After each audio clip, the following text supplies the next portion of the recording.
സാറിൻ്റെ സംസാരത്തിലൊക്കെ ഒരു തിടുക്കമുണ്ട്, ഒരു എമർജൻസി ഉണ്ട് ഇതിനെ പറ്റി സംസാരിക്കുന്ന സമയത്ത്. നമ്മൾ എന്ത് മാറ്റത്തിലേക്കാണ് പോയിക്കൊണ്ടിരിക്കുന്നത്? മറ്റുള്ളവർക്ക് കിട്ടുന്നതിന് മുന്നേ എനിക്ക് കിട്ടണം, അല്ലെങ്കിൽ എല്ലാവർക്കും കിട്ടി തുടങ്ങുന്നതിന് മുന്നേ നമുക്ക് കിട്ടണം. AI വരുന്നതുകൊണ്ട് നമ്മളെ ജോലിയൊക്കെ പോയി എന്നുള്ള സംഗതി നമ്മൾ AI പേടിക്കേണ്ടതുണ്ടോ? AI പഠിച്ചതിൻ്റെ പേരിൽ ഒരാൾക്ക് ജോലി കിട്ടുന്നോ അല്ലെങ്കിൽ അതാണ് കരിയറെന്നോ അല്ല. AI ആണ് അടുത്ത പടച്ചോണെന്നല്ല നമ്മൾ പറയുന്നത്. AIക്ക് ഒരുപാട് ലിമിറ്റേഷൻ ഉണ്ട്. ഒരു സാധാരണക്കാരന് AI അറിഞ്ഞിരിക്കേണ്ട ആവശ്യകതയുണ്ടോ? 98.9% അല്ലെങ്കിൽ 99% ആൾക്കാരും മടിയന്മാരാണ്. ഞാൻ കഴിച്ചിലാവേണ്ടുന്ന ഉത്തരവാദിത്തം എൻ്റെതാണ് എന്ന് എനിക്ക് എന്ന് ബോധ്യം ഉണ്ടാവുന്നു അന്നേ ഞാൻ കഴിച്ചിലാവുള്ളൂ. കുട്ടികളുടെ ഉള്ള ബുദ്ധിയും കൂടെ ഇല്ലാണ്ടാക്കുന്നു.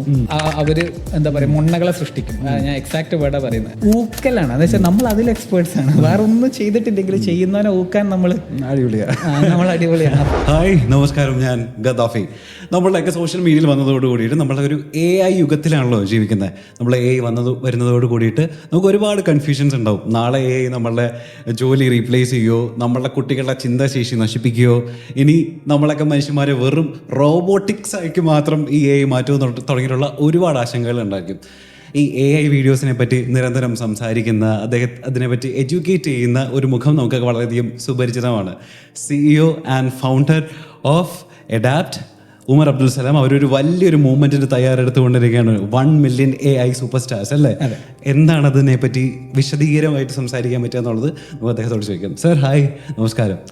ഇത് പറഞ്ഞ പോലെ ഈ AI പറ്റി കേൾക്കുന്ന സമയത്തേ നമുക്ക് എല്ലാവർക്കും സാധാരണക്കാർക്ക് മനസ്സിലേക്ക് വരുന്ന ആദ്യത്തെ കാര്യം ഇതാ, അതായത് AI വരുന്നതുകൊണ്ട് നമ്മളെ ജോലിയൊക്കെ പോയി എന്നുള്ള സംഗതി.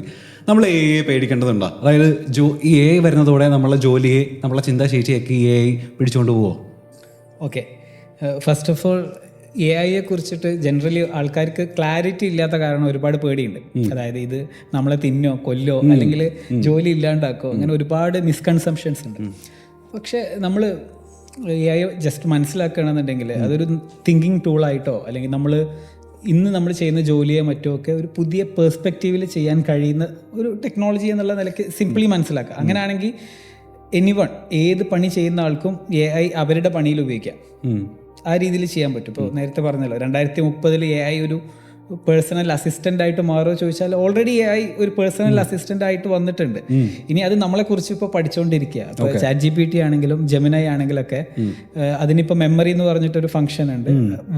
അതിന് നമ്മളെക്കുറിച്ച് അറിയാം, നമ്മളെക്കുറിച്ച് ഓർത്ത് വെക്കുന്നുണ്ട്. അപ്പം നമ്മൾ ഇനിയിപ്പോൾ ഒരു പുതിയ ചോദ്യം ചോദിക്കുമ്പോൾ നിങ്ങൾ ഇന്നതാണല്ലോ, അപ്പോൾ അതുകൊണ്ട് നിങ്ങൾക്ക് ഇതാണ് നല്ലത് എന്നുള്ള രീതിയിൽ റെക്കമെൻഡ് ചെയ്യുന്നുണ്ട്. അതൊരു സ്റ്റാർട്ടിങ് സ്റ്റേജാണ്. ഇത് മുന്നോട്ട് പോകുമ്പോൾ ഓട്ടോമാറ്റിക്കലി നേരത്തെ പറഞ്ഞ ഒരു ഡിജിറ്റൽ ട്വിന്നായിട്ട് മാറും. അപ്പോൾ ഇതിനെ മനസ്സിലാക്കാൻ എളുപ്പമാണ്. AI എന്ന് പറഞ്ഞു കഴിഞ്ഞാൽ ശരിക്ക് മനുഷ്യൻ ബുദ്ധി ഉപയോഗിച്ച് ചെയ്യുന്ന കാര്യങ്ങളെ ഒരു യന്ത്രത്തിന് ചെയ്യാൻ സാധിക്കുന്നു എന്നുള്ളതാണ് ഒരു സിമ്പിൾ ലെവൽ മനസ്സിലാക്കൽ.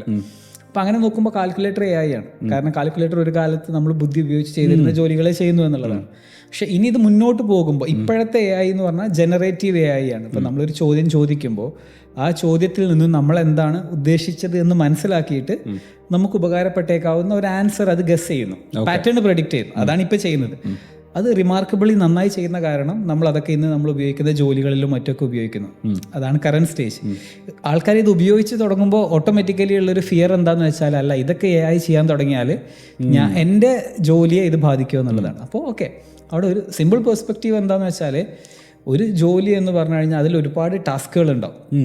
ചില ടാസ്കുകളാണ് ഇങ്ങനെ റെപ്പറ്റേറ്റീവായിട്ട് റുട്ടീനായിട്ട് ചെയ്യുന്ന ടാസ്കുകൾ ഉണ്ടാവും. ഇപ്പോൾ ഒരു എക്സാമ്പിൾ പറഞ്ഞു കഴിഞ്ഞാൽ, you as a content creator, okay, script എഴുതുക എന്നുള്ളൊരു ടാസ്ക് ഉണ്ടാവും. ചിലപ്പോൾ അത് AIക്ക് നമ്മളെക്കാൾ നന്നായിട്ട് ചിലപ്പം ചെയ്യാൻ പറ്റും. പക്ഷേ എന്ത് സ്ക്രിപ്റ്റ് എഴുതണം, അത് ഏത് ഓഡിയൻസിനെ ടാർഗറ്റ് ചെയ്യണം എന്നുള്ളതൊക്കെ AIക്ക് ഇതിനെക്കുറിച്ച് റിയൽ വേൾഡ് നോളജ് ഒന്നുമില്ല. അല്ലെങ്കിൽ ആ ഒരു പെർട്ടിക്കുലർ കണ്ടന്റ് ക്രിയേറ്റർ എന്നുള്ള എക്സ്പീരിയൻസ് ആ പേഴ്സണൽ സാധനങ്ങളുടെയാണ്, അത് AIയുടെ അല്ല. AIക്ക് ആകെ ഉള്ളത് ടെക്സ്റ്റ് ബേസ്ഡ് ആയിട്ടുള്ള കുറേ നോളജാണ്, അല്ലെങ്കിൽ ടെക്സ്റ്റുകളുടെ പാറ്റേൺ ആണ്. അപ്പോൾ സ്വാഭാവികമായിട്ടും അതിനെ ഡയറക്റ്റ് ചെയ്യാനുള്ള ഒരു എബിലിറ്റി നമുക്കുണ്ടെങ്കിൽ നമ്മുടെ മേഖലയിൽ നന്നായിട്ട് ഉപയോഗിക്കാം. അതല്ലാതെ ഒരു കണ്ടന്റ് ക്രിയേഷനെ കുറിച്ച് ഒരു ധാരണയില്ലാത്ത ഒരാൾ വന്നിട്ട് നാളെ AI വെച്ച് കണ്ടന്റ് ക്രിയേറ്റർ ആവോ ചോദിച്ചാൽ ഇല്ല. കാരണം അയാൾക്ക് ഫസ്റ്റ് ഓഫ് ഓൾ ഒരു കണ്ടന്റ് ക്രിയേറ്റർക്ക് ഉണ്ടാവേണ്ടുന്ന ഒരു ടേസ്റ്റ് ഉണ്ടല്ലോ. നമ്മൾ ഓരോ മേഖലയിലും ആ പണി ചെയ്യാൻ അറിയുന്ന അല്ലെങ്കിൽ ചെയ്തുകൊണ്ടിരിക്കുന്ന ആൾക്ക് ഉണ്ടാവുന്ന ഒരു എക്സ്പീരിയൻസ്, അയാളുടെ ഒരു പെർസെപ്ഷൻ, അത് അയാളുടെയാണ്. AI അതിനെ എൻഹാൻസ് ചെയ്യുന്നതേ ഉള്ളൂ. അതല്ലാതെ എന്തല്ല നമ്മളെ മൊത്തത്തിൽ അങ്ങോട്ട് AI റീപ്ലേസ് ചെയ്യാന്നുള്ളതല്ല. ചിലപ്പോൾ ഉള്ളൊരു കുഴപ്പം എന്താണെന്ന് വെച്ചാൽ, 10 ആൾ ചെയ്യുന്ന പണി ഒരാൾക്ക് ചെയ്യാൻ കഴിയും, നല്ല ക്വാളിറ്റി ഉള്ള ഒരാൾക്ക് ചെയ്യാൻ കഴിയും. അതായത് ഈ മേഖലയെക്കുറിച്ച് ഒന്നും അറിയാത്ത ഒരാൾ വന്നിട്ട് നാളെ ഈ 10 ആളുടെ പണി എടുക്കില്ല. അതേ മേഖലയിൽ നല്ല എക്സ്പീരിയൻസും നല്ല നോളജബിൾ ആയിട്ടുള്ള ഒരു ചങ്ങാതി അയാൾ AI കൂടെ ഉപയോഗിക്കാൻ പഠിച്ചാൽ അത് ഒരു ബ്രൂട്ടൽ കോമ്പിനേഷനാണ്. അപ്പോൾ ജോലി പോകുമെന്നൊക്കെ ചോദിച്ചാൽ ആസ് സച്ച് പോവുക എന്നുള്ളതല്ല, ഒരു പുതിയ രീതിയിലേക്ക് ട്രാൻസ്ഫോം ചെയ്യും. കാരണം പല ജോലികളും ഒരു പരിധി വരേക്കും ഒരു പാറ്റേൺ മാച്ചിങ് ആണ്. അപ്പോൾ ഒരു ഡോക്ടർ രോഗനിർണയം നടത്തുന്നത് പാറ്റേൺ മാച്ചിങ് ആണ്. അയാൾ പഠിച്ച രോഗലക്ഷണങ്ങൾ ചേർന്ന് വരുമ്പോൾ ഇതാണ് രോഗം, ഇത്രയല്ലേ ഉള്ളൂ. അതൊരു പാറ്റേൺ മാച്ചിങ് ആണ്. പക്ഷെ ഡോക്ടർ അത് മാത്രമല്ല ചെയ്യുന്നത്. ഡോക്ടർ ഇമോഷണൽ കെയർ കൊടുക്കുന്നുണ്ട്. ഡോക്ടർ ആ രോഗത്തെ മാത്രമല്ല ചികിത്സിക്കുന്നത്, രോഗിയെ കൂടെ ചികിത്സിക്കുന്നുണ്ട്. അപ്പൊ അവിടെയൊക്കെ അത് ഡോക്ടർ എന്നുള്ള ജോബിന്റെ ഒരു ടാസ്ക്കാണ് രോഗനിർണയം എന്നുണ്ടെങ്കിൽ അതിന് മറ്റ് തലങ്ങൾ കൂടിയുണ്ട്. അങ്ങനെ എല്ലാ ജോലിയിലും അങ്ങനത്തെ മാറ്റങ്ങളൊക്കെ ഉണ്ടാവും. അപ്പൊ നമ്മള് അത് ഐഡന്റിഫൈ ചെയ്തിട്ട് മുന്നോട്ട് പോകുക എന്നുള്ളതാണ് AI ഉപയോഗിക്കുമ്പോൾ ചെയ്യേണ്ടത്. ഓക്കെ, ഇപ്പോൾ സാർ ഇപ്പോൾ ഒരുപാട് AI-നെ പറ്റി ക്ലാസ് എടുക്കുകയും സംസാരിക്കുകയും എഡ്യൂക്കേഷൻ ഒക്കെ കൊടുക്കുന്ന ഒരാളാണ്. അപ്പോൾ കഴിഞ്ഞ കുറച്ച് ആളുകളായിട്ട് അല്ലെങ്കിൽ ഇപ്പോൾ സംസാരിക്കുന്ന സമയത്ത് AI-യുടെ ഒരു ആവശ്യകത പിന്നെയും കൂടി വരികയാണല്ലോ. സാറിൻ്റെ സംസാരത്തിലൊക്കെ ഒരു തിടുക്കമുണ്ട്, ഒരു എമർജൻസി ഉണ്ട് AI-നെ പറ്റി സംസാരിക്കുന്ന സമയത്ത്. നമ്മൾ എന്ത് മാറ്റത്തിലേക്കാണ് പോയിക്കൊണ്ടിരിക്കുന്നത്, അല്ലെങ്കിൽ എന്തെങ്കിലും ഒരു റെവല്യൂഷന് നമ്മൾ ഫേസ് ചെയ്യാൻ പോവുകയാണ്, അല്ലെങ്കിൽ അടുത്തെത്തിയ നമ്മളുടെ അല്ല, ഇത് നല്ല രസമായിട്ട് ആൾക്കാർ കമൻറ്റ് ചെയ്യാറുണ്ട്, ഇയാൾക്ക് AI മാത്രമേ പറയാനുള്ളൂ, അല്ലെങ്കിൽ എന്താ വേറെ ടോപ്പിക് എടുക്കാത്തതെന്ന് വെച്ച് കഴിഞ്ഞാൽ ഒരു റീസൺ അതിൻ്റെ ഒരു സോഷ്യൽ ഗോൾ കണ്ടിട്ടാണ്. എന്താ വെച്ചാൽ AI-യെ കുറിച്ച് ആൾക്കാർ കൂടുതൽ അറിഞ്ഞാൽ അതിൻ്റെ ബെനഫിറ്റ്സ് എനേമസ് ആണെന്നുള്ള ഒരു ഐഡിയ ഉണ്ട്. രണ്ടാമത്തെ എന്താണെന്ന് വെച്ചാൽ പാസ്റ്റ് 2 years ഇപ്പോൾ 2022 ലാസ്റ്റാണ് ChatGPT വന്നത്. പിന്നീട് അതുപോലത്തെ സിമിലർ പ്രോഡക്റ്റുകളായിട്ട് ജെമിനായി വന്നു, ക്ലോഡ് വന്നു. ഇന്ന് കുറേ 900 AI കമ്പനികളുണ്ട്. പക്ഷെ ഫൗണ്ടേഷണൽ മോഡലുകൾ കുറച്ചുള്ളൂ. ഇപ്പോൾ കഴിഞ്ഞ കുറച്ചായിട്ട് ചൈന ഡീപ് സീക്ക് പോലത്തെ മോഡലുകളൊക്കെ ഉണ്ട്. അപ്പോൾ ഇൻഡസ്ട്രി ഇവോൾവ് ചെയ്യുന്നുണ്ട്. അടുത്തൊരു കാര്യം, ഈ ഇൻഡസ്ട്രിയിൽ ഇപ്പോൾ വന്നുകൊണ്ടിരിക്കുന്ന വെഞ്ചർ ഫണ്ടുകൾ നോക്കുക. നമ്മളെപ്പോഴും ഒരു ഇൻഡസ്ട്രീൻ്റെ പോസിബിലിറ്റി വിലയിരുത്തേണ്ടത് ഓക്കെ, അതിനെ സറൗണ്ട് ചെയ്തിട്ട് ഹൈപ്പ് ഉണ്ടാകും, അതൊരു ഭാഗമാണ്. പക്ഷെ അതല്ലാതെ നമ്മളൊക്കെ റിയൽ ലൈഫിൽ AI യൂസ് ചെയ്യുന്നുണ്ട് ഒരുപാട് ആൾക്കാർ. അത് ഏതെങ്കിലും പരസ്യം കണ്ടിട്ടൊന്നുമല്ല, അതിന്റെ യൂസ് കേസുകൾ കണ്ടിട്ടാണ്. ഇപ്പൊ മീം ഉണ്ടാക്കാൻ വേണ്ടിയിട്ടാണെങ്കിൽ പോലും AI ഇൻസ്റ്റാൾ ചെയ്തവരുണ്ടാവും. അതല്ല ചുമ്മാ എന്തെങ്കിലും സംശയം ചോദിക്കാൻ വരെ ഇന്നിപ്പോൾ ഗൂഗിളിനോട് ചോദിക്കുന്നതിന് പകരം AI-യോട് ചോദിക്കുന്നുണ്ടാവും. അപ്പൊ അതൊരു വലിയ ട്രാൻസിഷനാണ്. അത് നമുക്ക് സിഗ്നൽസ് ഉണ്ടാവുമല്ലോ. ഇപ്പോൾ എല്ലാത്തിനും സിഗ്നൽ ഉണ്ട്. ഇപ്പോൾ ഭൂകമ്പം തുടങ്ങുന്നതിന് മുന്നേ സിഗ്നൽ മൃഗങ്ങൾക്ക് കിട്ടുമെന്ന് പറയും, ഇല്ലേ? നമുക്കേ കിട്ടാത്തുള്ളൂ. അവർ അൾട്രാസൗണ്ടോ മറ്റോ ഒക്കെ ആയിട്ട് അവരെന്ത് ചെയ്യുന്നുണ്ട്, മനസ്സിലാക്കുന്നുണ്ട്. അപ്പോൾ അതുപോലെ നമ്മൾ ഈ കാര്യങ്ങളെ പരിശോധിച്ച് കഴിഞ്ഞാൽ വലിയ വലിയ റിസർച്ച് ഫേമുകൾ, മില്യൺസ് ഓഫ് ജോബുകൾ അറ്റ് റിസ്ക് എന്ന് പറയുന്നു. രാജ്യങ്ങൾ AI-യിൽ കറക്റ്റായിട്ട് അവർക്ക് ഡയറക്റ്റീവ്സ് ക്രിയേറ്റ് ചെയ്യുന്നു. ഇപ്പോൾ 2040 ഇതാണ് ഞങ്ങളുടെ AI വിഷൻ, ഇതാണ് ഞങ്ങളുടെ വിഷൻ എന്ന് പറഞ്ഞിട്ട് പോളിസികൾ ക്രിയേറ്റ് ചെയ്യും. ഇപ്പോൾ റീസെൻ്റ്ലി AI ഇമ്പാക്റ്റ് സമ്മിറ്റ് നമ്മുടെ ഇന്ത്യയിൽ നടന്നു. US-ൽ ലാസ്റ്റ് ഇയറിൽ AI-യിലെ ഇൻവെസ്റ്റ്മെൻറ്റ് നിയർലി 30 ലക്ഷം കോടിയോ 40 ലക്ഷം കോടിയാണ്. ഈ വർഷം അത് 60 ലക്ഷം കോടിയാണ്. അടുത്ത വർഷം അവർ പറയുന്നത് 100 ലക്ഷം കോടി അല്ലെങ്കിൽ കോടി എന്നുള്ള ഒരു സാധനം എന്ന് വെച്ചാൽ $1 trillion നെക്സ്റ്റ് ഇയറിൽ NVIDIA-യുടെ എന്താ പറയുക ഓർഡർ ബുക്ക് എന്ന് പറയുന്നത്. US-ൻ്റെ മാത്രമല്ല, NVIDIA-യുടെ ഓർഡർ ബുക്ക്. NVIDIA ആണല്ലോ ഇതിനൊക്കെ വേണ്ടുന്ന ചിപ്പ് പ്രൊവൈഡ് ചെയ്യുന്നത്. അതായത് AI ഇപ്പോൾ ഒരു മലയാണെന്ന് സങ്കല്പിക്കുക. അപ്പോൾ മല കുഴിച്ചെടുക്കണം എന്നുണ്ടെങ്കിൽ പിക്കാസ് വേണം, കൈക്കോട്ട് വേണം എന്ന് പറഞ്ഞ പോലെ ഇത് പ്രൊവൈഡ് ചെയ്യുന്ന ആൾക്കാർ NVIDIA ആണ്. അപ്പോൾ NVIDIA-ക്ക് ഇത്രയും ഓർഡർ ബുക്ക് ഉണ്ട് എന്ന് പറഞ്ഞാൽ അതിൻ്റെ അർത്ഥം ഇത്രയും ആൾക്കാർ ഈ പണിക്ക് ഇറങ്ങിയിട്ടുണ്ട്. അപ്പോൾ ഒരു മാസീവ് വാല്യൂ അവിടെ അൺലോക്ക് ആവാനുണ്ട്. അപ്പോൾ ഇതിലൊക്കെ അർജൻസി എന്തിനാന്ന് വെച്ച് കഴിഞ്ഞാൽ ഇതിലൊക്കെ സാധ്യതകൾ ഇതിൻ്റെ ഏർലി ഫേസിലാണ്. ഇതിൻ്റെ സാധ്യതകൾ ഇതൊരു സ്റ്റേജ് കഴിഞ്ഞ് കഴിഞ്ഞാൽ ഇത് അഗൈൻ ഇൻസ്റ്റിറ്റ്യൂഷണലൈസ് ചെയ്യപ്പെടും. അതായത് ഒരു വിൻഡോ ക്ലോസിങ് എന്നുള്ളൊരു കൺസെപ്റ്റ് ഉണ്ട്. ആശയം എന്താണെന്ന് വെച്ചാൽ എന്ത് ടെക്നോളജി തുടക്കത്തിൽ അതിനൊരു ഡെമോക്രസി സ്വഭാവം ഉണ്ടാവും, ആർക്കും എൻ്റർ ചെയ്യാൻ പറ്റുന്ന ഒരു സ്റ്റേജ്. ഇപ്പോൾ AI ഫ്രീ ആണ്, മോസ്റ്റ്ലി ഫ്രീ ആണ്. നല്ല ടൂളുകൾ പോലും ചെറിയ പേയ്മെൻറ്റിന് കിട്ടും. ആ കമ്പനികളൊക്കെ വലിയ ലോസ് ബുക്ക് ചെയ്തിട്ടാണ് നമുക്കിത് തരുന്നത്. അല്ലാതെ ആസ് സച്ച് അവർ ഇതിൽ നിലവിൽ ആരും പൈസ മേക്ക് ചെയ്യുന്നില്ല. ഇപ്പോൾ ഓപ്പൺ AIക്കൊക്കെ $100 ബില്യൺ ലോസ് ഉണ്ട് എന്ന് പറയുന്ന കൈൻഡ് ഓഫ് എന്താ പറയുക, അത്രയും ലോസ് ബുക്ക് ചെയ്തിട്ടാണ് അവർ ഈ പറഞ്ഞ ടെക്നോളജി നമുക്ക് തരുന്നത്. അവർക്ക് നമ്മളെ നന്നാക്കാനുള്ള ഉദ്ദേശം കൊണ്ടൊന്നുമല്ല, അവരിതിൽ നിന്ന് എങ്ങനെ പൈസ ഉണ്ടാക്കാം എന്ന് പഠിച്ചുകൊണ്ടിരിക്കുക. ഓക്കെ, അവരിത് പഠിച്ചു കഴിഞ്ഞു കഴിഞ്ഞാൽ അവരതിനെ ഇൻസ്റ്റിറ്റ്യൂഷണലൈസ് ചെയ്യും. ഗവൺമെൻറ്റുകൾക്ക് ഇതെങ്ങനെ റെഗുലേറ്റ് ചെയ്യണമെന്ന് നിലവിലറിയില്ല. ഒരു സ്റ്റേജ് കഴിയുമ്പോൾ ഗവൺമെൻറ്റും മനസ്സിലാക്കും ഇതിനെങ്ങനെയൊക്കെ റെഗുലേറ്റ് ചെയ്യാന്നുള്ളത്. അപ്പോൾ സ്വാഭാവികമായിട്ട് ഇതിൻ്റെ വിൻഡോ വളരെ ലിമിറ്റഡ് ആണ്. അതായത് ഇതിലേക്ക് എൻ്റർ ചെയ്ത് ഇതിൽ നിന്ന് ക്യാഷ് ഔട്ട് ചെയ്യാൻ പറ്റുന്ന ഒരു ടൈം ഉണ്ടല്ലോ. ഞാൻ എപ്പോഴും പറയുന്നൊരാശയം, അതായത് എനിത്തിങ് എല്ലാവർക്കും അറിഞ്ഞു കഴിഞ്ഞാൽ പിന്നെ അതിന് എക്കണോമിക് ഓപ്പർച്യൂണിറ്റി ഇല്ല. അപ്പോൾ എല്ലാത്തിലുള്ള ഓപ്പർച്യൂണിറ്റി എക്സ്ക്ലൂസിവിറ്റിയിലാണ് കിടക്കുന്നത്. അതായത് മറ്റുള്ളവർക്ക് കിട്ടുന്നതിന് മുന്നേ എനിക്ക് കിട്ടണം, അല്ലെങ്കിൽ എല്ലാവർക്കും കിട്ടി തുടങ്ങുന്നതിന് മുന്നേ നമുക്ക് കിട്ടണം. അപ്പോൾ ഒന്നും വേണ്ട, ChatGPT ഏർലി ഫേസ് 2022 ലാസ്റ്റ് കൂട്ടിക്കോളെ. അന്ന് ഒരു കണ്ടന്റ് ക്രിയേറ്റർ, അന്ന് ആൾക്കാർക്ക് അറിയില്ല ഇങ്ങനെ നമുക്ക് ടെക്സ്റ്റ് ഒരു പ്രോംപ്റ്റ് കൊടുത്താൽ ടെക്സ്റ്റ് ജനറേറ്റ് ചെയ്യാൻ പറ്റുമെന്ന് അന്ന് ആൾക്കാർക്ക് അറിയില്ല. അപ്പം അന്ന് ഒരു നോർമൽ കണ്ടന്റ് ക്രിയേറ്റർ, ഒരു കാര്യമായിട്ട് വളരെ അമച്വർ കണ്ടന്റ് ക്രിയേറ്റർ, അയാൾക്ക് വേണമെന്നുണ്ടെങ്കിൽ ഇങ്ങനത്തെ ടെക്നോളജിയുടെ എക്സിസ്റ്റൻസ് അറിയാത്ത ആൾക്ക് അയാളുടെ എന്താണോ കസ്റ്റമറിൻ്റെ റിക്വയർമെൻറ്റ് അതിനെ ChatGPTക്ക് ഇട്ട് കൊടുത്തിട്ട് അതിൽ കിട്ടുന്ന ടെക്സ്റ്റ് ഒരു എഡിറ്റും ചെയ്യാതെ അങ്ങനെ കൊടുത്താൽ പോലും കസ്റ്റമർ ഹാപ്പി ആയിരിക്കും. കാരണം കസ്റ്റമർക്ക് അറിയില്ല ഇത് ഇങ്ങനെ തരാനൊരു സാധനം ഉണ്ടെന്ന് അറിയില്ല. അപ്പം എന്താ ചിന്തിക്കുക, ഓൻ്റെ ക്രിയേറ്റിവിറ്റി ഉണ്ടല്ലോ പൊളിയാന്ന് പറയും അല്ലേ. ആ ടൈമാണ് ഇതിലിപ്പോൾ ജനറലി ഉള്ളത്. അത് AI കംപ്ലീറ്റ് യൂസ് കേസുകൾ ഇപ്പോഴും ആൾക്കാർ എക്സ്പ്ലോർ ചെയ്യുന്നേ ഉള്ളൂ. AI വളരെ പവർഫുൾ ആണ്. അപ്പോൾ ഒരുപാട് ഇനിയും ബെറ്റർ AI വരണോ എന്നുള്ളതല്ല, നിലവിലുള്ള AI തന്നെ യൂസ് കേസുകൾ ആൾക്കാർ പഠിക്കുന്നേ ഉള്ളൂ. എല്ലാവരും പഠിച്ചു കഴിഞ്ഞാൽ അതിൽ ഓപ്പർച്യൂണിറ്റി ഇല്ല. അപ്പോൾ അതുകൊണ്ടാണ് ഞാൻ ഒരു അർജൻസി പറയുന്നത്. അർജൻസി ആസ് എ നമ്മളെ നാട് എന്നുള്ള നിലയ്ക്ക് ചിന്തിക്കാം. നമ്മളെ നാട്ടിൽ ഇത് മലയാളികൾ ഒന്നടങ്കം ഇതാദ്യം പഠിച്ചാൽ കേരളത്തിന് ഒരുപാട് മുന്നേറാം ഒരു ആസ് എൻ ആശയം. അപ്പോൾ എൻ്റെ വീഡിയോ ജനറലി കാണുന്നത് മലയാളികളാണ്. അപ്പോൾ ഞങ്ങൾ മുൻപ് ഇങ്ങനെ ഒരു ക്യാമ്പയിൻ ചെയ്തിട്ടുണ്ടായിരുന്നു ഒരു 4-5 കൊല്ലം മുൻപ്. അത് മലപ്പുറം ബേസ് ചെയ്തിട്ടായിരുന്നു. ഒരു 100K മലപ്പുറം കോഡേഴ്സ് എന്ന് പറഞ്ഞിട്ടൊരു പ്രോഗ്രാം ഉണ്ടായിരുന്നു. 100,000 കുട്ടികളെ നൂതന സാങ്കേതിക വിദ്യകളിൽ കോഡിങ് മാത്രമല്ല, അന്നും AI കാര്യങ്ങളൊക്കെ, അതായത് ആൾക്കാർ അതിനെ ഫെമിലിയറൈസ് ചെയ്യുക, സോ ദാറ്റ് കൺവെൻഷണൽ കരിയർ ചോയ്സുകളല്ല ആൾക്കാരെടുക്കുക, പകരം കുറച്ചും കൂടെ മോഡേൺ ആയിട്ടുള്ള ഇതെടുക്കും. ഇത് 2020-2021 പറയുന്നുണ്ട്.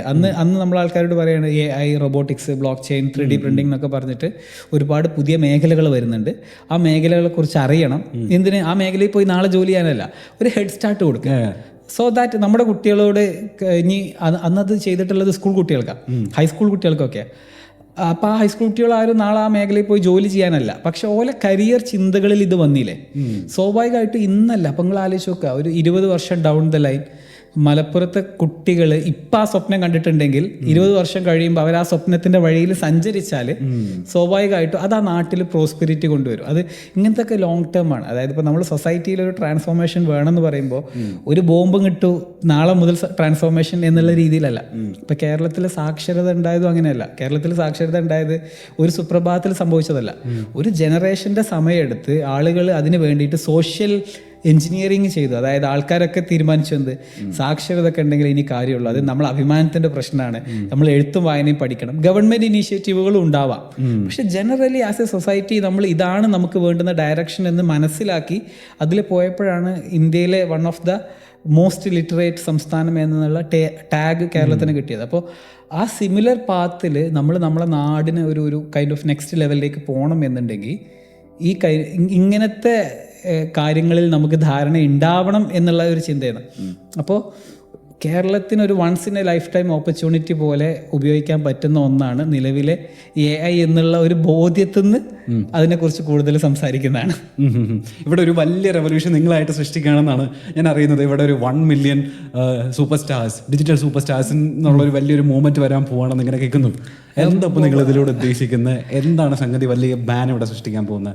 അത് ആക്ച്വലി വരാൻ പോകുന്നല്ല, വന്നു തുടങ്ങി. ഇതിൻ്റെ ആശയം എന്താണെന്ന് വെച്ചാൽ നമ്മൾ ഇപ്പം ഈ പറഞ്ഞ ആശയങ്ങളുടെ കണ്ടിന്യൂഷനാണ്. അപ്പോൾ നമ്മൾ ആഗ്രഹിക്കുന്ന ഒരു മാറ്റം നമ്മളിൽ നിന്ന് തുടങ്ങുക എന്ന് പറയുമല്ലോ. അപ്പോൾ ഗാന്ധിജിയുടെ കോട്ടാണത്, be the change you wish to see in the world എന്ന് പറയുന്ന മാറ്റം നമ്മളിൽ നിന്ന് തുടങ്ങുക എന്ന് പറയുന്ന ഒരു സാധനം. രണ്ടാമത്തേത് ഞാനിപ്പോൾ ഈ പറഞ്ഞല്ലോ, ഈ ലിറ്ററസി ഇവിടെ കൂടിയത് ഒരു ഓർഗനൈസ്ഡ് മൂവ്മെൻ്റ് ആയിട്ടല്ല. നമ്മളിങ്ങനെ എല്ലാവരും അതിലേക്ക് വന്നു. പക്ഷേ ഒരു ഓർഗനൈസ്ഡ് മൂവ്മെൻറ്റ് AI അഡോപ്ഷൻ്റെ കാര്യത്തിൽ നമ്മൾ കൊണ്ടുവന്നു കഴിഞ്ഞാൽ ഒരു അഡ്വാൻറ്റേജ് പറയാം. ഇനി ടെക്നോളജി മെയിൻ സ്ട്രീം ആവാൻ ഒരു ടൈം എടുക്കും. അതായത് ഇപ്പോൾ മൊബൈൽ ഫോൺ വന്നു, അത് അമേരിക്കയിൽ വന്നിട്ടുണ്ടാവും, നമ്മളെ നാട്ടിലെത്താൻ കുറച്ചും കൂടെ സമയം എടുത്തിട്ടുണ്ടാവും. സ്മാർട്ട് ഫോണുകൾ വന്നു 2008-2010 സമയത്തൊക്കെ സ്മാർട്ട് ഫോണുകളുണ്ട്. പക്ഷെ അതൊരു മെയിൻ സ്ട്രീം ആവുന്നത് 2015 ശേഷമായിരിക്കും. അപ്പോൾ ടെക്നോളജി വന്ന് അത് എല്ലാവരും ഉപയോഗിക്കുന്ന സ്റ്റേജിലേക്ക് എത്താൻ എപ്പോഴും ഒരു ടൈം എടുക്കും. AI ഇപ്പോഴും മെയിൻ സ്ട്രീം അല്ല. AI പലരും ചർച്ച ചെയ്യുന്നു, എല്ലാവരും AI എന്ന് കേട്ടിട്ടുണ്ടാവും. മിക്ക ആൾക്കാരും ഇതൊരു കോൺസ്പിറസി തിയറി ആയിട്ട് കേൾക്കുന്നുണ്ടാവും. മിക്ക ആൾക്കാരും ഇത് ഇന്നല്ലെങ്കിൽ നാളെ പോകാൻ പോകുന്ന എന്തോ സംഭവമാണെന്നുള്ള രീതിയിൽ അറിയുന്നുണ്ടാവും. അതൊന്നും അല്ല. The kind of investments happening, buzz around it and potential also. കാരണം AI ഒരു ഏതെങ്കിലും മാർക്കറ്റിംഗ് ഗെയിമിൻ്റെ ഭാഗമായിട്ട് മാത്രം കേൾക്കുന്നതല്ല. അപ്പോൾ ഞാനോ നിങ്ങളോ ഇൻസ്റ്റാൾ ചെയ്തത് ചിലപ്പോൾ അതിൻ്റെ പേരിലാവില്ല. ഡെയിലി ബേസിസിൽ ചിലപ്പോൾ നമ്മൾ ഡിസിഷൻ മേക്ക് ചെയ്യുന്നതിന് മുൻപേ AI-യോടും കൂടി ഒന്ന് ചോദിക്കാമെന്ന് തീരുമാനിക്കുന്നത് മാർക്കറ്റിങ്ങിൻ്റെ പേരിലല്ല, അതിൻ്റെ റിയൽ യൂസ് കേസുകളെ കുറിച്ച് നമുക്കൊരു ബോധം ഉള്ളതുകൊണ്ടാണ്. ഓക്കെ, ഇവിടെ ഇതിൻ്റെ എഡ്ജ് കിടക്കുന്ന എവിടെയാണെന്നറിയോ? ഇതിൻ്റെ എഡ്ജ് കിടക്കുന്ന എങ്ങനെയാണെന്ന് വെച്ചാൽ ഇതിൻ്റെ യഥാർത്ഥ യൂസ് കേസുകളെ കുറിച്ച് ധാരണ ഉണ്ടാവുക, ഒന്ന്. രണ്ട്, AI-നെ കുറിച്ച് ആർക്ക് വേണമെങ്കിലും AI-യോട് ചോദ്യം ചോദിക്കാം. പക്ഷേ AI-യുടെ സാധ്യതകൾ മനസ്സിലാക്കി നമ്മൾ ഇന്ന് ചെയ്യുന്ന പ്രവൃത്തികളിൽ AI-യെ പ്രോപ്പറായിട്ട് ലെവറേജ് ചെയ്യാൻ കഴിയുന്ന ഒരു കമ്മ്യൂണിറ്റി ഉണ്ടായാൽ അവർ പിന്നീടുള്ള സോഷ്യൽ ചേഞ്ചിന് കാരണമാവും. കാരണം ഇത് എല്ലാത്തിലും ഒരു ഹെഡ് സ്റ്റാർട്ട് ഉണ്ട്. ഇപ്പോൾ നമ്മളെ വീട്ടിലുള്ള മുതിർന്ന ആൾക്കാർക്ക് എന്തുകൊണ്ടാണ് ഫോണും മറ്റൊക്കെ ഉപയോഗിക്കാൻ കുറച്ച് പ്രയാസം എന്ന് ചോദിച്ചാൽ അവർ ലേറ്റ് കമേഴ്സാണ്. ലേറ്റ് കമേഴ്സ് എപ്പോഴും അതിനോട് സ്ട്രഗിൾ ചെയ്യും. കുട്ടികൾ പെട്ടെന്ന് അഡാപ്റ്റ് ചെയ്യുന്നത് എന്താ വെച്ചാൽ, ഒന്ന് അവർ ജനിച്ചു വീണത് അതിലേക്കാണ്, രണ്ട് അവർ ബെറ്റർ അഡോപ്റ്റേഴ്സാണ്. ഈ കാര്യങ്ങളൊക്കെ കുറച്ച് നേരത്തെ അഡോപ്റ്റ് ചെയ്ത് തുടങ്ങിയിട്ടുണ്ടാവും. അപ്പോൾ AI-യുടെ കാര്യത്തിൽ ഈ അഡോപ്ഷൻ റേറ്റ് നമ്മൾ ഇമ്പ്രൂവ് ചെയ്ത് കഴിഞ്ഞാൽ നമ്മുടെ നാട്ടിൽ വലിയ മാറ്റങ്ങൾ കൊണ്ടുവരാൻ പറ്റും. അത് ഇന്ന ഡയറക്ഷനിൽ എല്ലാവരും AI എഞ്ചിനീയർ ആയിട്ട് പിന്നീട് AI കമ്പനി ഉണ്ടാക്കുക അല്ല, അങ്ങനെയല്ല. നമ്മൾ ഇനീഷ്യലി പറഞ്ഞ പോലെ നമ്മൾ ഇന്ന് ചെയ്തുകൊണ്ടിരിക്കുന്ന എല്ലാ പ്രവർത്തനങ്ങളിലേക്കും AI-യെ നമുക്ക് ലയിപ്പിക്കാൻ പറ്റും. കാരണം AI വെറും ഒരു ടൂളല്ല, AI തിങ്കിങ് ടൂളാണ്. തിങ്കിങ് എന്ന് പറഞ്ഞാൽ ഇത്രയും കാലം നമ്മൾ മനസ്സിലാക്കിയത് അത് നമ്മുടെ എബിലിറ്റി ആണെന്നുള്ളത്. മെഷീൻസിന് തിങ്ക് ചെയ്യാൻ പറ്റുമോ എന്നുള്ള ഒരു ചോദ്യം എപ്പോഴും നമ്മളെടുത്തില്ലേ? ഇല്ല, മെഷീൻസ് മെക്കാനിക്കലാണ്, ഒരു പ്രോസസ്സ് ചെയ്യുന്നു എന്നുള്ളതാണ്. പക്ഷേ AI വെറും എന്തല്ല, ഒരു മെഷീനല്ല, അല്ലെങ്കിൽ AI-ക്ക് തിങ്ക് ചെയ്യാൻ പറ്റും. അപ്പോൾ തിങ്കിങ് നമ്മളെ കൊഗ്നിറ്റീവ് എബിലിറ്റിയുടെ സാധനമാണ്, അപ്പോൾ നമ്മുടെ ബുദ്ധിശക്തിയുടെ സാധനമാണ്. ഓക്കെ, അങ്ങനെയാണെന്നുണ്ടെങ്കിൽ നമ്മളെ ബുദ്ധിശക്തിക്കാണ് ഓഗ്മെന്റിങ് ലഭിക്കുന്നത്. ഓക്കെ, അപ്പോൾ നമ്മളെ ബുദ്ധിശക്തിയെ സപ്പോർട്ട് ചെയ്യാൻ പറ്റുന്ന എന്തെങ്കിലും ഒരു സാധനം വന്നാൽ അത് ഏത് ഇൻഡസ്ട്രിയിലായാലും നമുക്കൊരു മേൽക്കൈ തരൂലേ എന്നുള്ളതാണ് എൻ്റെ ചോദ്യം. അങ്ങനെയാണ് എന്നുണ്ടെങ്കിൽ നമ്മുടെ കേരളത്തിന് കിട്ടുന്ന ഒരു once in a life time ഓപ്പർച്യൂണിറ്റിയാണ്. അപ്പോൾ ഞങ്ങൾ 1 മില്യൺ AI സൂപ്പർ സ്റ്റാർസ് എന്നുള്ളത് അപ്പോൾ ഇപ്പോൾ ആണെങ്കിൽ ഞങ്ങൾ ഇതിന് മുന്നേ ചെയ്തത് 100K ആണ്, 1 ലക്ഷം ആൾക്കാരെ ടാർഗറ്റ് ചെയ്യുക എന്നുള്ളത്. ഞങ്ങളത് നല്ല സക്സസ്ഫുൾ ആയിട്ട് ചെയ്ത ഒരു പ്രോഗ്രാമായിരുന്നു. ശരിക്കും ഞാൻ സോഷ്യൽ മീഡിയയിലേക്ക് വന്നത് ആ പ്രോഗ്രാമിന് വേണ്ടിയിട്ട്, കമ്മ്യൂണിക്കേറ്റ് ചെയ്യാൻ വേണ്ടിയിട്ട്, എന്താ പറയുക, മലപ്പുറത്തെ ജില്ലാ പഞ്ചായത്തിൻ്റെ ഡിവിഷൻസിലൊക്കെ പോയിട്ട് ഇതിനെക്കുറിച്ച് സംസാരിച്ചിരുന്നു. അപ്പോൾ അന്ന് ആ പരിപാടിയിൽ വരാത്തവരുണ്ടാവും. അതായത് ജില്ലാ പഞ്ചായത്തിൻ്റെ ഓരോ ഡിവിഷനിലും മീറ്റിംഗ് വെച്ചു. അപ്പോൾ ആ പ്രോഗ്രാമിൽ ലൈവായിട്ട് അറ്റൻഡ് ചെയ്യാൻ പറ്റാത്ത ആൾക്കാരുണ്ടാവും. അവർക്ക് വേണ്ടിയിട്ട് ആ പ്രോഗ്രാം റെക്കോർഡ് ചെയ്തിരുന്നു. ആ റെക്കോർഡിങ്സ് നമ്മളെ ടീം കട്ട് ചെയ്തിട്ട് സോഷ്യൽ മീഡിയയിൽ ഇട്ടപ്പോഴാണ് അത് എടുത്തിട്ട് പിന്നെ നമ്മുടെ ഒരു സുഹൃത്ത്, ഇപ്പം സുഹൃത്താണ്, പുള്ളിയുടെ പേജിൽ പുള്ളി ഷെയർ ചെയ്തു, പുള്ളിയുടെ ഒരു സ്വയം ഇതിൽ ഷെയർ ചെയ്തു. അപ്പോൾ അവിടെ ലക്ഷക്കണക്കിന് വ്യൂ വരുന്നു, ഓട്ടോമാറ്റിക്കലി എനിക്ക് കുറേ ഫോളോവേഴ്സ് വരുന്നു. അപ്പോൾ ഇത് നല്ല ഹരായി. അതായത് എന്താ വെച്ചാൽ കട്ടിങ്സ് അവിടെ പോകുന്നു, ഇവിടെ നമുക്ക് ഫോളോവേഴ്സ് വരുന്നു എന്നുള്ള ഒരു സംഭവം. അപ്പോൾ അങ്ങനെ അവിചാരിതമായിട്ട് സോഷ്യൽ മീഡിയയിലേക്ക് വന്ന ഒരാളാണ് ഞാൻ. വരാൻ റീസൺ സത്യത്തിൽ ആ പ്രോജക്റ്റ് റിലേറ്റഡ് ആയിട്ടുള്ള കമ്മ്യൂണിക്കേഷൻസ് ആയിരുന്നു. നമ്മൾ 1 ലക്ഷം കുട്ടികളെ സൗജന്യമായിട്ട് 4ാം വ്യവസായ വിപ്ലവത്തെ ഇൻട്രൊഡ്യൂസ് ചെയ്യാൻ വേണ്ടിയിട്ടുള്ള ഒരു 3 month program, completely funded by us. Jilla Panchayat അതിന് വേണ്ടുന്ന ഫെസിലിറ്റേഷനും ചെയ്തു, നമ്മുടെ സ്കൂളുകളിലും മറ്റുമൊക്കെയുള്ള കുട്ടികളിലേക്കൊക്കെ എത്താനുള്ള ആക്സസ് ഒക്കെ. അപ്പോൾ അത് നല്ല റെവല്യൂഷണറി പ്രോഗ്രാമായി മാറി. ആ ഇനീഷ്യേറ്റീവ് അത് 2023 അതിൻ്റെ കോൺവൊക്കേഷൻ കഴിഞ്ഞിട്ടുണ്ട്. അപ്പോൾ ഒരുപാട് ആൾക്കാർ പിന്നെ നമ്മൾ സോഷ്യൽ മീഡിയയിൽ ഇങ്ങനത്തെ ഈ ക്യാമ്പയിനും പറഞ്ഞിട്ടുണ്ടായിരുന്നു, മലപ്പുറം ദുബായ് ആക്കുക എന്നൊക്കെ പറഞ്ഞിട്ട്. അപ്പോൾ ആൾക്കാർ കളിയാക്കാൻ വേണ്ടി ചോദിക്കും, അല്ല മലപ്പുറം ദുബായ് ആയോ, വിസ എടുത്തിട്ട് വരേണ്ടി വരുമോ എന്നൊക്കെ ചോദിക്കും, ഒരു കളിയാക്കുന്ന. അപ്പോൾ പിന്നെ ചില ആൾക്കാർ എങ്ങനെ ചോദിക്കും, ഞങ്ങളെ കോഴിക്കോടിനെ എന്താ പറയുക, ദുബായ് ആക്കിയില്ലെങ്കിൽ ഒരു അബുദാബിയോ ഷാർജയൊക്കെ ആക്കുമോ എന്നുള്ള നിലയ്ക്ക് ഊക്കലാണ്. എന്ന് വെച്ചാൽ നമ്മൾ അതിൽ എക്സ്പേർട്സ് ആണ്, വേറെ ഒന്നും ചെയ്തിട്ടില്ലെങ്കിൽ ചെയ്യുന്നവനെ ഊക്കാൻ നമ്മൾ അടിപൊളിയാണ്. അപ്പോൾ അത് ഒരു രസമുള്ള ഇതിൽ പറഞ്ഞെന്നുള്ളൂ കേട്ടോ, അല്ലാതെ ഞാൻ ഒഫൻഡഡ് അല്ല. കാരണം അവരുടെ ലെവലിൽ നിന്ന് അതിനെ കാണുന്നു, ഞാൻ എൻ്റെ ലെവലിൽ നിന്ന് കാണുന്നു, അല്ലാതെ വേറെ പ്രത്യേകിച്ച് അതിനോട് പ്രശ്നമൊന്നുമില്ല. ആ ഇനീഷ്യേറ്റീവ് ഒരു തുടക്കമായിരുന്നു. അതൊന്നും നമ്മൾ എങ്ങനെ ചെയ്യരുതെന്ന് പഠിച്ചു.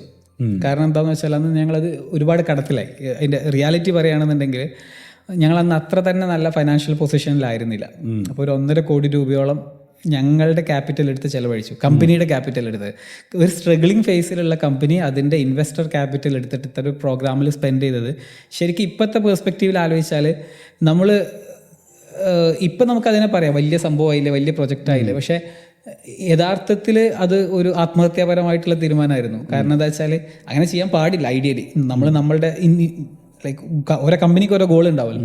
പക്ഷെ അത് എല്ലാം നന്നായി വന്നപ്പോൾ ഓക്കെ നമുക്ക് അതിനെ എങ്ങനെ വിലയിരുത്താം, സംഭവമായിരുന്നു കേട്ടോ, വളരെ ചിന്തിച്ചെടുത്ത തീരുമാനം. അല്ല, അന്ന് ചിന്തിച്ചെടുത്തൊന്നുമല്ല, അന്ന് കുടുങ്ങിയതാണ്. അതായത് കുടുങ്ങി എന്ന് പറഞ്ഞ പോലെ നമ്മളിങ്ങനെ ഒരു മിഷൻ അനൗൺസ് ചെയ്തു, പക്ഷെ പൂർത്തിയാക്കുന്നതിൽ ഒരുപാട് പ്രയാസങ്ങൾ നേരിട്ടു. അപ്പോൾ പിന്നെ നമ്മൾ തന്നെ ആ ഇനീഷ്യേറ്റീവുമായിട്ട് മുൻപോട്ട് പോയി. അതാണ് അതിൻ്റെ ഒരു ബാക്ക് ഹിസ്റ്ററി. ഇപ്പം നമ്മളിത് ചെയ്യുന്നത് കുറച്ചും കൂടെ പബ്ലിക് പാർട്ടിസിപ്പേഷനും കൂടെ വരുന്ന രീതിയിൽ ഒരു ചെറിയ രജിസ്ട്രേഷൻ ഫീ കളക്ട് ചെയ്തിട്ട് ചെയ്യണം. അപ്പം എന്താ വെച്ചാൽ പബ്ലിക്കും ഇതിൻ്റെ ഭാഗമാവുകയാണ്. ഇനി ആൾക്കാർക്ക് വേണമെങ്കിൽ സ്പോൺസർ ചെയ്യാം, അതിനുള്ള ഓപ്ഷനും ഉണ്ട്. ഒരു പ്രോഫിറ്റ് മോട്ടീവ് ഉള്ള സമയമല്ല. എന്ന് വെച്ചാൽ 10-200 രൂപ ആ റേഞ്ചിലൊക്കെ മാത്രം ചെറിയൊരു രജിസ്ട്രേഷൻ ഫീ വാങ്ങിയിട്ടുള്ള ഒരു പ്രോഗ്രാമാണ്. ഗോൾ കുറച്ചും കൂടെ വലുതാക്കി ചെയ്യുന്ന രീതി മാറ്റി. മുൻപ് ഞങ്ങൾ അതിനെ റെക്കോർഡഡ് കോഴ്സുകളുടെ രൂപത്തിൽ ഒരു 40ഓളം ഷോർട്ട് കോഴ്സുകളൊക്കെ ഉണ്ടാക്കി. പ്രീ പ്രൊഡക്ഷൻ കോസ്റ്റ് ഭയങ്കര ഹെവി ആയിരുന്നു. അന്ന് ഈ AI ഒന്നുമില്ലല്ലോ. അപ്പോൾ അന്നത്തെ കാലത്ത് പ്രീ പ്രൊഡക്ഷൻ കോസ്റ്റ് ഒക്കെ ഭയങ്കര ഹെവി ആയിരുന്നു. അപ്പോൾ അതിനുവേണ്ടി ടെക്കൊക്കെ ബിൽഡ് ചെയ്ത് ടു മച്ച് ഇൻവെസ്റ്റഡ് ആയിരുന്നു. ഇന്ന് കുറച്ചും കൂടെ മോഡൽ മാറ്റി ലൈവ് ക്ലാസ്സുകൾ കൊണ്ടുവന്നു. അങ്ങനെ കുറച്ച് ഡിഫറെൻ്റ് ആയിട്ട് ഇപ്പോഴത്തെ ഗോള് 1 മില്യൺ ആൾക്കാർ, അത് 10 ലക്ഷം ആൾക്കാർ എന്ന് വെച്ചാൽ കേരളത്തിൻ്റെ ഒരു സ്കെയിൽ പറയുകയാണെങ്കിൽ ഒരു നിയർലി 3% ഓഫ് പോപ്പുലേഷൻ, അല്ലെങ്കിൽ 10 ലക്ഷം വീടുകൾ എന്നുള്ളൊരു ആശയമുണ്ട്. അതായത് ഒരു വീട്ടിൽ നിന്ന് ഒരാൾക്കെങ്കിലും ഇത് ചെയ്യാൻ പഠിക്കുക എന്ന് പറഞ്ഞിട്ട് ഞങ്ങൾ അതിന് 2 ബാൻഡും ഉണ്ട്. അതായത് കുട്ടികൾക്ക് വേണ്ടുന്ന പ്രോഗ്രാമും ഉണ്ട്, മുതിർന്നവർക്ക് വേണ്ടുന്ന പ്രോഗ്രാമും ഉണ്ട്. ആശയം സിമ്പിളാണ്. നേരത്തെ പറഞ്ഞില്ലേ, സ്മാർട്ട് ഫോണുകൾ മെയിൻ സ്ട്രീം ആവാൻ അത് വന്നതിന് ശേഷവും ഒരു 7 to 10 years എടുത്തിട്ടുണ്ടെങ്കിൽ AI മെയിൻ സ്ട്രീം ആവാനും ചിലപ്പോൾ 2030 അല്ലെങ്കിൽ അത്രയൊക്കെ ടൈം എടുത്തേക്കാം. പക്ഷേ നമ്മുടെ ഗോൾ എന്താന്ന് വെച്ചാൽ കേരളം അത് ലീപ് ഫ്രോഗ് ചെയ്യാം. കേരളം അതൊരു 1 കൊല്ലത്തിൽ അച്ചീവ് ചെയ്താൽ ബാക്കി എല്ലാ നാടിനേക്കാളും ഒരു 4 കൊല്ലം മുന്നിലായിരിക്കും കേരളം. ഇതിന്റെ സാധ്യതകളും അങ്ങനെ തന്നെയാണ്. ഞാൻ പറഞ്ഞല്ലോ, ഒരു വിൻഡോ ക്ലോസ് ആവുന്നു, അല്ലെങ്കിൽ ഇതിലെ സാധ്യതകൾ ഇന്ന് നമുക്ക് എല്ലാവർക്കും ഉപയോഗിക്കാൻ പറ്റുന്ന ഒരു രീതിയിൽ ആ സാധ്യതകൾ ഉണ്ടെങ്കിൽ ഇതെല്ലാ കാലത്തും ഇങ്ങനെ തന്നെ ആവണം എന്നില്ല. എല്ലാത്തിനും ഒരു ടൈം ഉണ്ടല്ലോ. നമ്മളെ കേരളത്തിന്റെ ടൈം ഇപ്പോഴാണ് എന്ന് തിരിച്ചറിഞ്ഞിട്ട് അതൊരു സോഷ്യൽ മിഷനായി ചെയ്യുന്നതാണ് 1 മില്യൺ AI സൂപ്പർ സ്റ്റാർസ് എന്നുള്ള ആശയം. അമ്മ ഞാൻ ചോദിക്കട്ടെ, അത് വേണമെങ്കിൽ നിങ്ങൾക്ക് 10,000 എന്നുള്ളൊരു നമ്പർ ആക്കായിരുന്നു, 1 ലക്ഷം എന്നുള്ളൊരു നമ്പർ ആക്കായിരുന്നു. അത് നിങ്ങൾ പിക്ക് ചെയ്ത് 1 മില്യൺ എന്നുള്ളൊരു വലിയ സംഖ്യ, അത് ഭയങ്കര വലിയ സംഖ്യയാണ്. ഇത് ഈ 1 മില്യൺ എന്നുള്ളത് ഇവിടെ എത്രമാത്രം ഇമ്പാക്ട് കൊടുക്കുമെന്നാണ് വിചാരിക്കുന്നത്? ആസ് 1 മില്യൺ ഒരു ഗോളാണ്. അതായത് ഒറ്റയടിക്ക് 1 മില്യൺ എത്തണം എന്നുള്ളതല്ല, ഈ പ്രോസസ്സിൽ എത്തണം എന്ന് ആഗ്രഹിക്കുന്നുണ്ട്. പിന്നെ ആ നമ്പർ എടുക്കാൻ ഒരു റീസൺ ഉണ്ട്. ഇപ്പം നമ്മളൊരു സോഷ്യൽ ചേഞ്ച് വേണം എന്ന് പറഞ്ഞാൽ കേരളം പോലത്തെ ഇത്രയും വലിയ നാട്ടിൽ ഇൻ ദ സെൻസ് 3.5 കോടി പോപ്പുലേഷൻ ഉണ്ട്, അങ്ങനത്തെ ഒരു സ്കെയിലല്ല. അത് വലിപ്പം കൊണ്ട് നമ്മൾ ചെറുതായിരിക്കാം ആൾക്കാരുടെ എണ്ണൊക്കെ വെച്ചിട്ട്. അപ്പോൾ ഇതിലൊരു മീനിങ് ഫുൾ ഇമ്പാക്റ്റ് കിട്ടണമെന്നുണ്ടെങ്കിൽ ഒരു 100 ആളോ 1000 ആളോ 10,000 ആൾക്കൊന്നും ഒരു ധാരണ കിട്ടിയാൽ പോരാ. അതൊക്കെ ചെറിയ ഒരു അനക്കമേ സൃഷ്ടിക്കുള്ളൂ. ഒരു ട്രൂ മൂവ്മെന്റ് ആയിട്ട് മാറണമെന്നുണ്ടെങ്കിൽ ഒരു 10 ലക്ഷം ആൾക്കാരൊക്കെ ചെയ്യുന്ന രീതിയിലേക്ക് എത്തണം, അല്ലെങ്കിൽ അത്രയും അംബീഷ്യസ് ആയിരിക്കണം. അപ്പോൾ നമ്മൾ ഗോളുകൾ സെറ്റ് ചെയ്യുന്ന സമയത്ത് ചെറിയ ഗോളുകൾ സെറ്റ് ചെയ്താലേ നമുക്ക് തന്നെ ഇതൊക്കെ മാത്രം ഉണ്ടോ എന്നുള്ളൊരു ഫീൽ വരും. പക്ഷെ ട്രൂലി അംബീഷ്യസ് ആയാലേ നമുക്ക് ഓരോ ദിവസവും എണീക്കുന്ന സമയത്ത് പിന്നെ ലൈക്ക് ഒരു ബിഗർ പർപ്പസിലാണ് എൻ്റെ ലൈഫ് പോകുന്നതെന്ന് തോന്നും. അപ്പോൾ അതൊരു മോട്ടിവേഷനാണ്. 2, ഇതൊരു ട്രൂ ചേഞ്ചായി മാറണം. നേരത്തെ പറഞ്ഞ കാര്യത്തിനാണ് അതിന് ചേർത്ത് വെക്കേണ്ടത്. പക്ഷെ നമുക്കിവിടെ ഇങ്ങനെ ചെയ്താലായിരിക്കും ഒരു പക്ഷേ ഞാൻ നേരത്തെ പറഞ്ഞ ഒരു അഡ്വാൻറ്റേജ് ഉണ്ടാവുക. അതായത് നമുക്ക് എന്താ പറയുക, ട്രൂലി റെവല്യൂഷണറി ആയിട്ട് കേരളത്തിന് അങ്ങനെ ഒരുപാട് റിസോഴ്സ് ഒന്നുമില്ല. എല്ലാ നിലക്കും നോക്കിക്കഴിഞ്ഞാൽ കേരളത്തിന് നാച്ചുറൽ റിസോഴ്സസ് കുറവാണ്. കരിമണലോ മറ്റോ ഒക്കെ ഉണ്ടെന്ന് പറഞ്ഞാൽ പോലും അതിനെ ടാപ്പ് ചെയ്യാനോ മറ്റോ ഒന്നും നമുക്ക് സംവിധാനങ്ങളില്ല. നമുക്ക് വെഞ്ചർ ക്യാപിറ്റൽ ഇക്കോസിസ്റ്റം ഇല്ല. സ്റ്റാർട്ടപ്സ് അങ്ങനെ $1 ബില്യൺ സ്റ്റാർട്ടപ്സ് ഒന്നുമില്ല. നമ്മളങ്ങനെ ടെക്കിന് പേര് കേട്ട നാടൊന്നുമല്ല.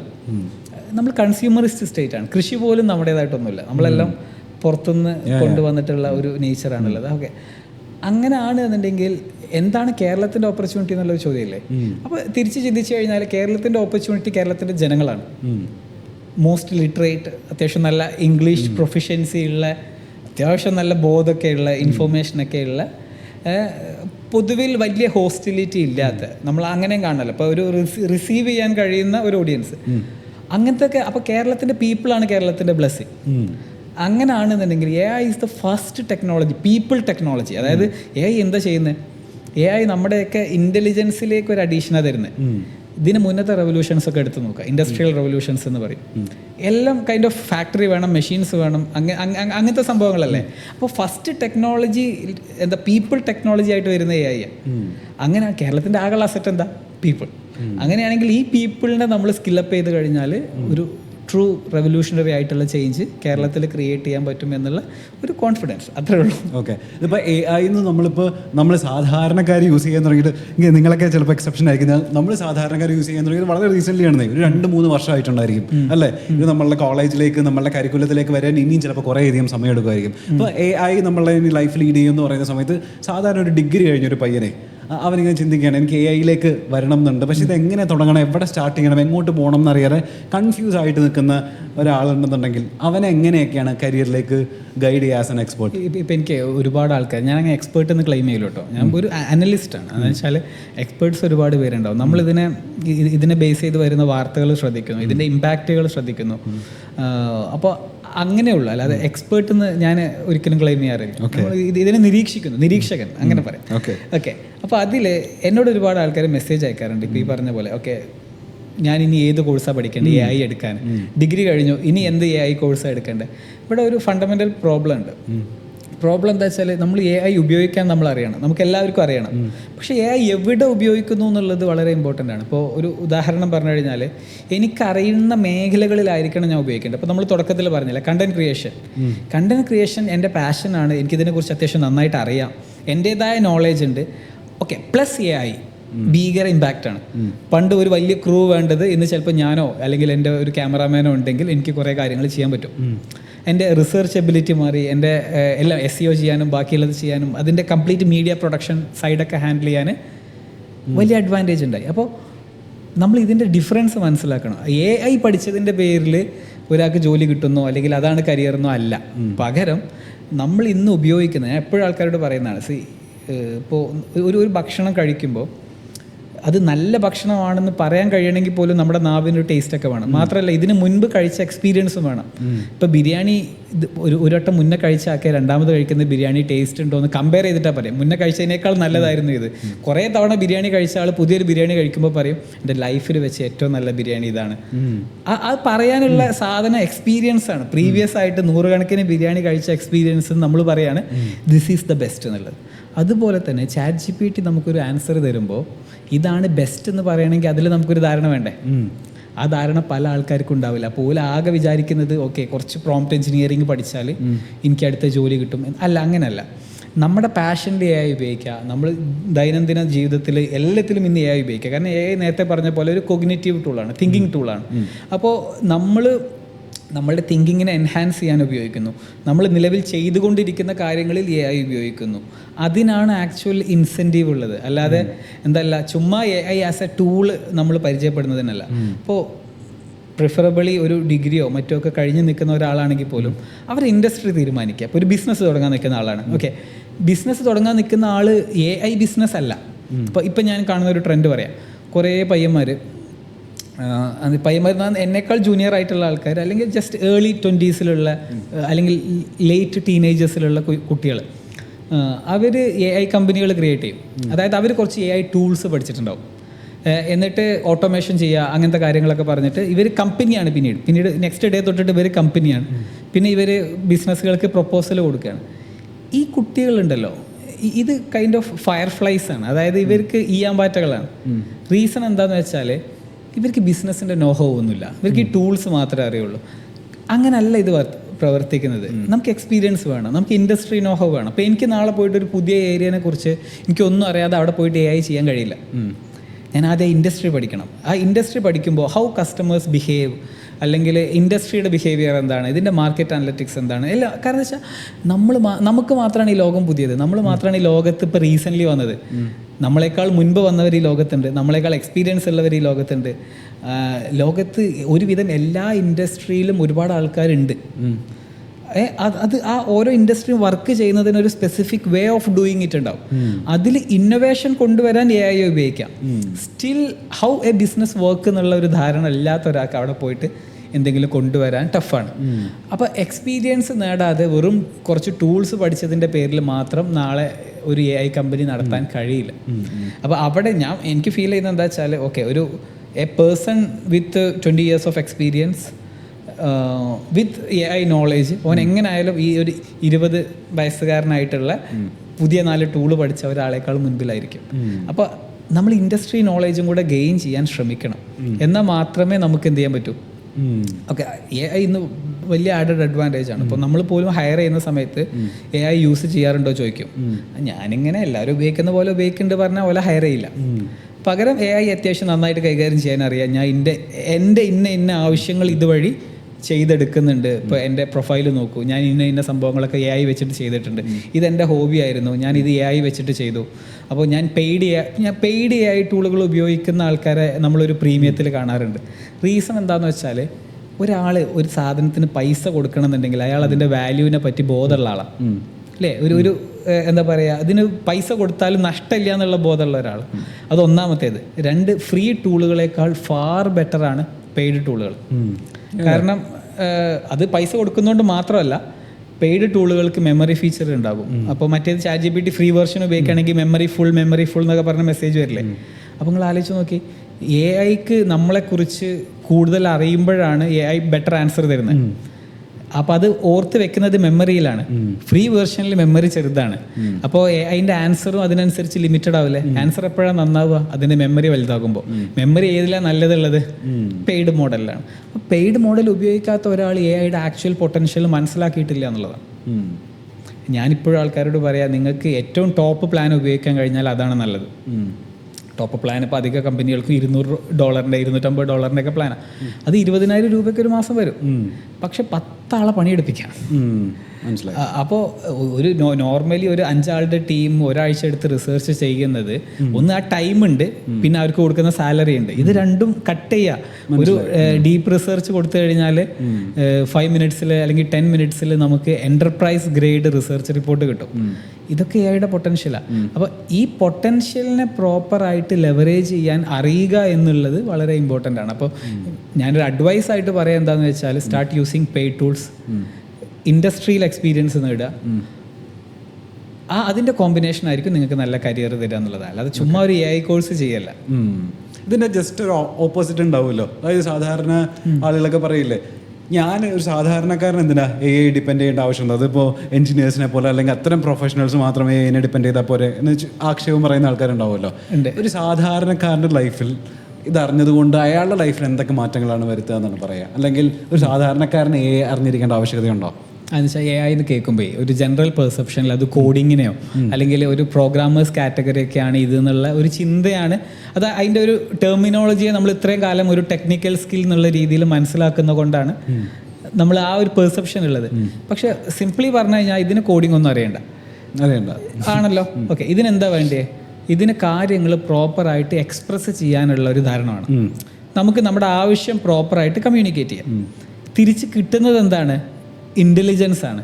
അതായത് നമ്മൾ സാധാരണഗതിയിൽ നമ്മളെക്കാൾ ബുദ്ധിയുള്ള ഒരാളോടോ അറിവുള്ള ഒരാളോടോ അല്ലെങ്കിൽ എക്സ്പീരിയൻസ് ഉള്ള ഒരാളോടോ ചോദിച്ചാൽ കിട്ടുന്ന കാര്യങ്ങളാണ് AI തിരിച്ചു തരുന്നത്.